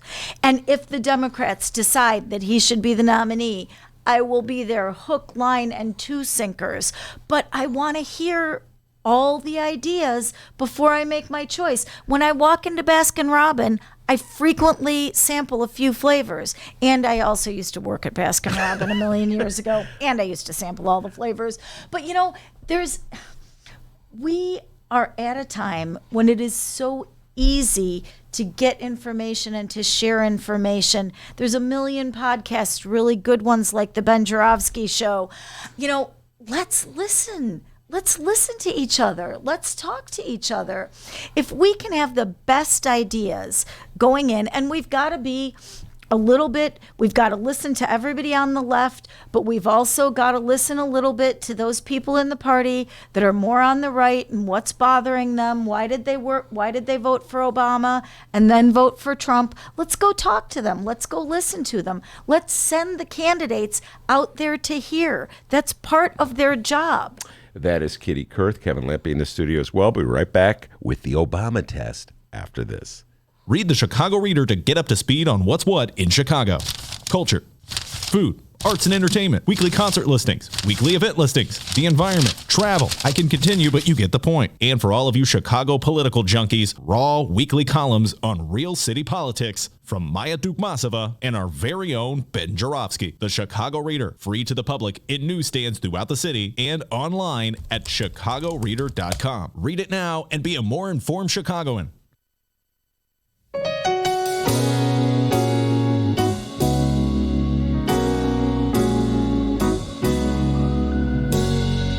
Welcome back to the Ben Joravsky Show.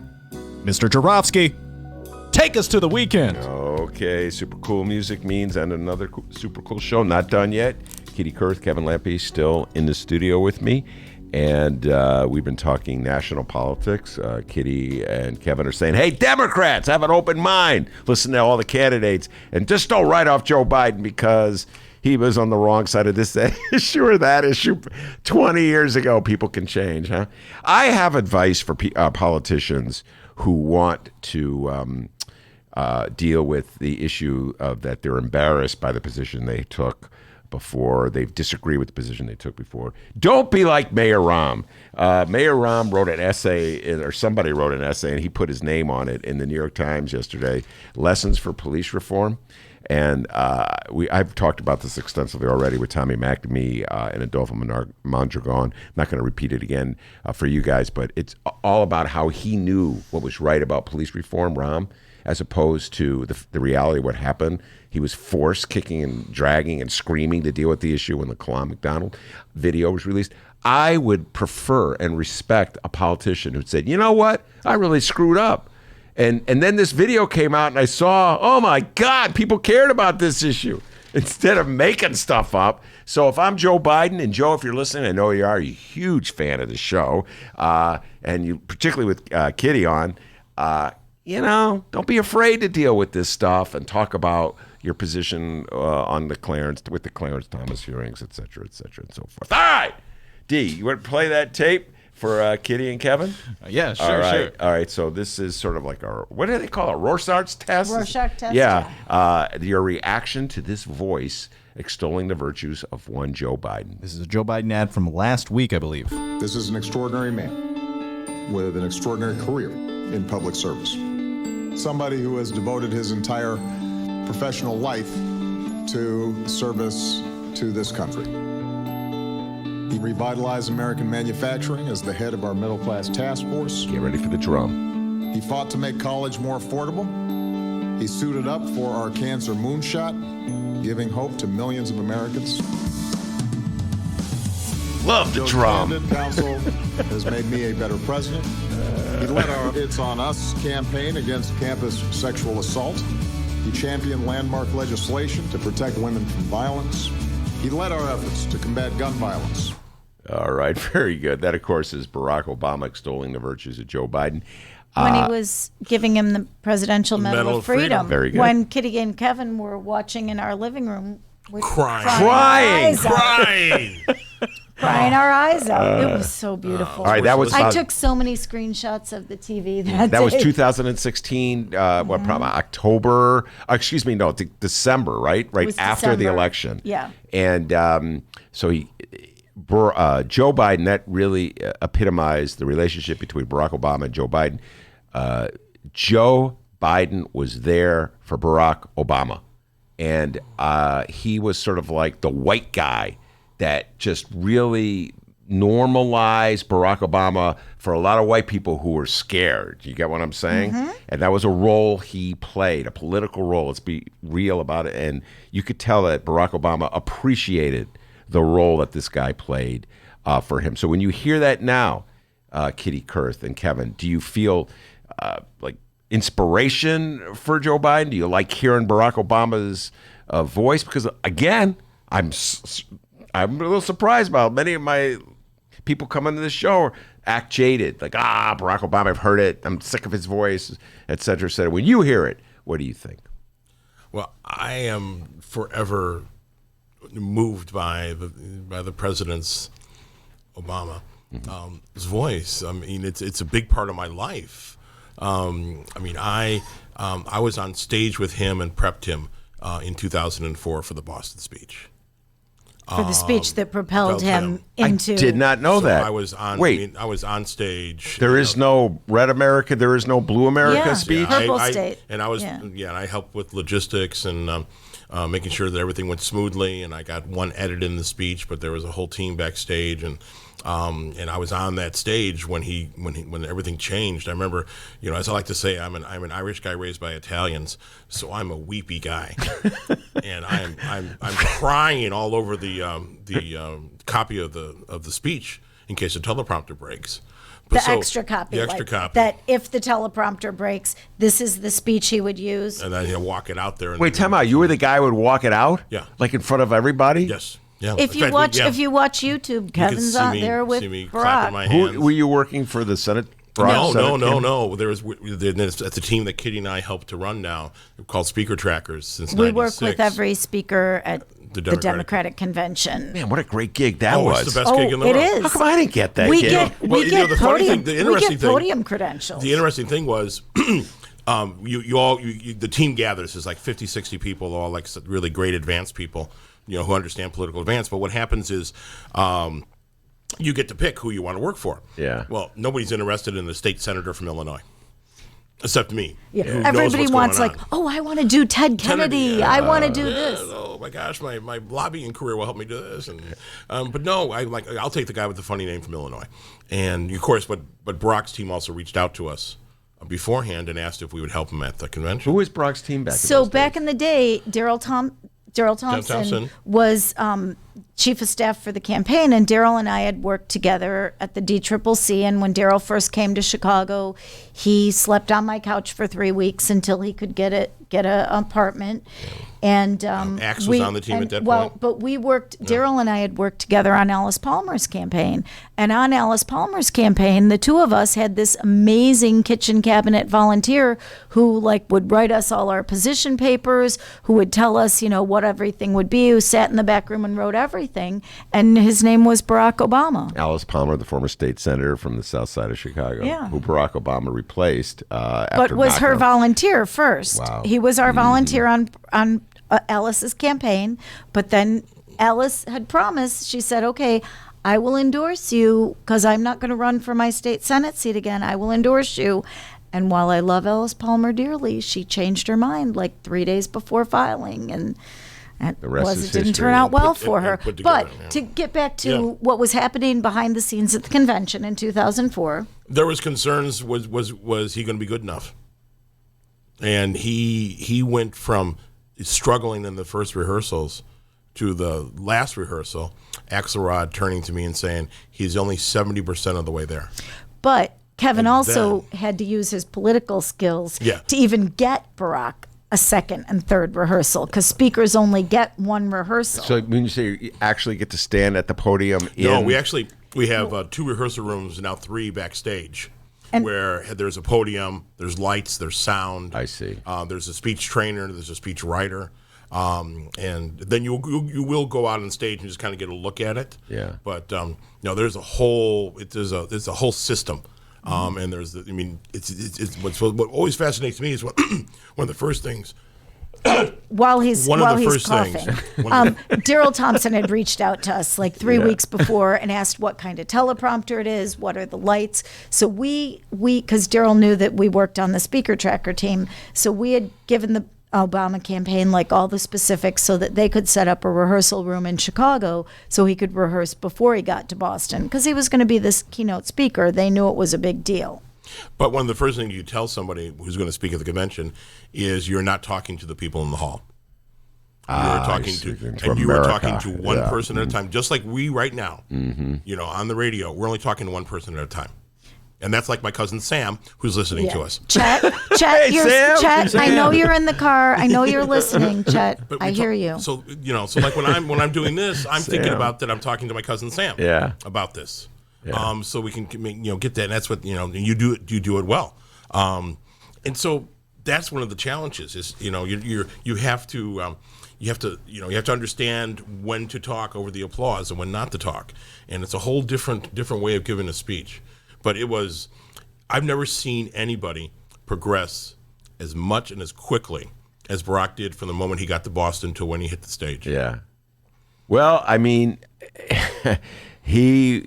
I remember when he won Iowa in 2008, and it hit home. I actually went to Iowa to watch the last day before the caucus, and I couldn't believe how great he was on the stump, and what a natural he was, and how smooth he was.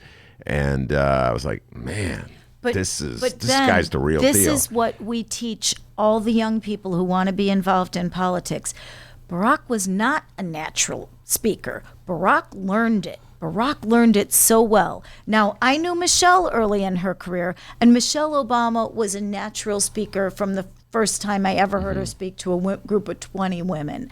But Barack really worked at it. He knew it was a skill that he had to have if he was going to succeed in politics, and he worked at it. He listened to people, what he should do, how he should do it. He practiced.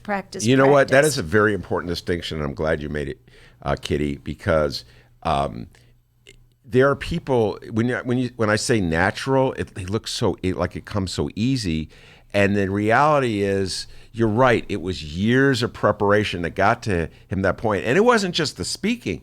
When I remember seeing Barack Obama in 2008 come on stage at Iowa, just the way he came on stage was like, yes, he knew who to hand to shake. He learned. He learned, and it's learning. That said, I believe, and this is what we'll leave with this question, I'm going to ask you to put on your political strategist hat. I believe, despite some of the jaded feelings and people come on this show, that Kevin literally put his hat on. I believe that despite some of the jaded opinions of many people on the show, my beloved guests, I love them all dearly, that Barack's voice extolling the virtues of Joe Biden will play well with a lot of Democratic voters. I believe that campaign commercial will resonate with a lot of Democratic voters. What do you think? It's not just the campaign commercial. It's that when Barack Obama had to turn to somebody to be his right-hand person and the person that he would trust the country with if anything happened to him, he chose Joe Biden. You know, it reminds me of what Alexei Giannoulis, our short-term treasurer, who pretty much won the Democratic primary based on a radio ad of Barack saying good things about him. Yeah, all right. Well, it goes both ways because we got another 4 years of Mayor Rahm thanks to Barack Obama. So he's not perfect, guys. Let's just put it that way, okay? Wait till we get Rahm Emanuel, the TV pundit. Well, if he's anything like Rahm Emanuel, the New York Times columnist, it'll at least keep me busy complaining about him. Anyway. Kevin Lampe and Kitty Kerr, thank you very much. It's always a blast. I didn't even get a chance to ask you the Nancy Pelosi question. We'll wait for the next time you come on to talk Nancy Pelosi and the Democrats. Also want to thank Adolfo Mondragon and Tom McNamee from the Sun-Times, Miles Porter, the man, the myth, the legend from Evanston, doing a great job as our show editor, and of course, oh, yeah, the pride and joy of Alton, Illinois. You know, they call him White Lightning down there. The ladies all love him. No, they don't. He in his mind. The man, the myth, the legend, Dr. D. Give yourself a raise. Take it out of petty cash. Have a great weekend, everybody. See you Tuesday. And remember, you can download previous Ben Joravsky shows at both Chicago Sun-Times and Chicago Reader websites, chicago.suntimes.com, chicagoreader.com. And hey, we live stream the show as well. Check out the live stream if you're listening to the download. Tuesdays through Fridays, 1 until 3 p.m. Central Time. Once again, at both sites, chicago.suntimes.com, chicagoreader.com. And hey, we have some bonus interviews coming this weekend. Check them out. See you Tuesday.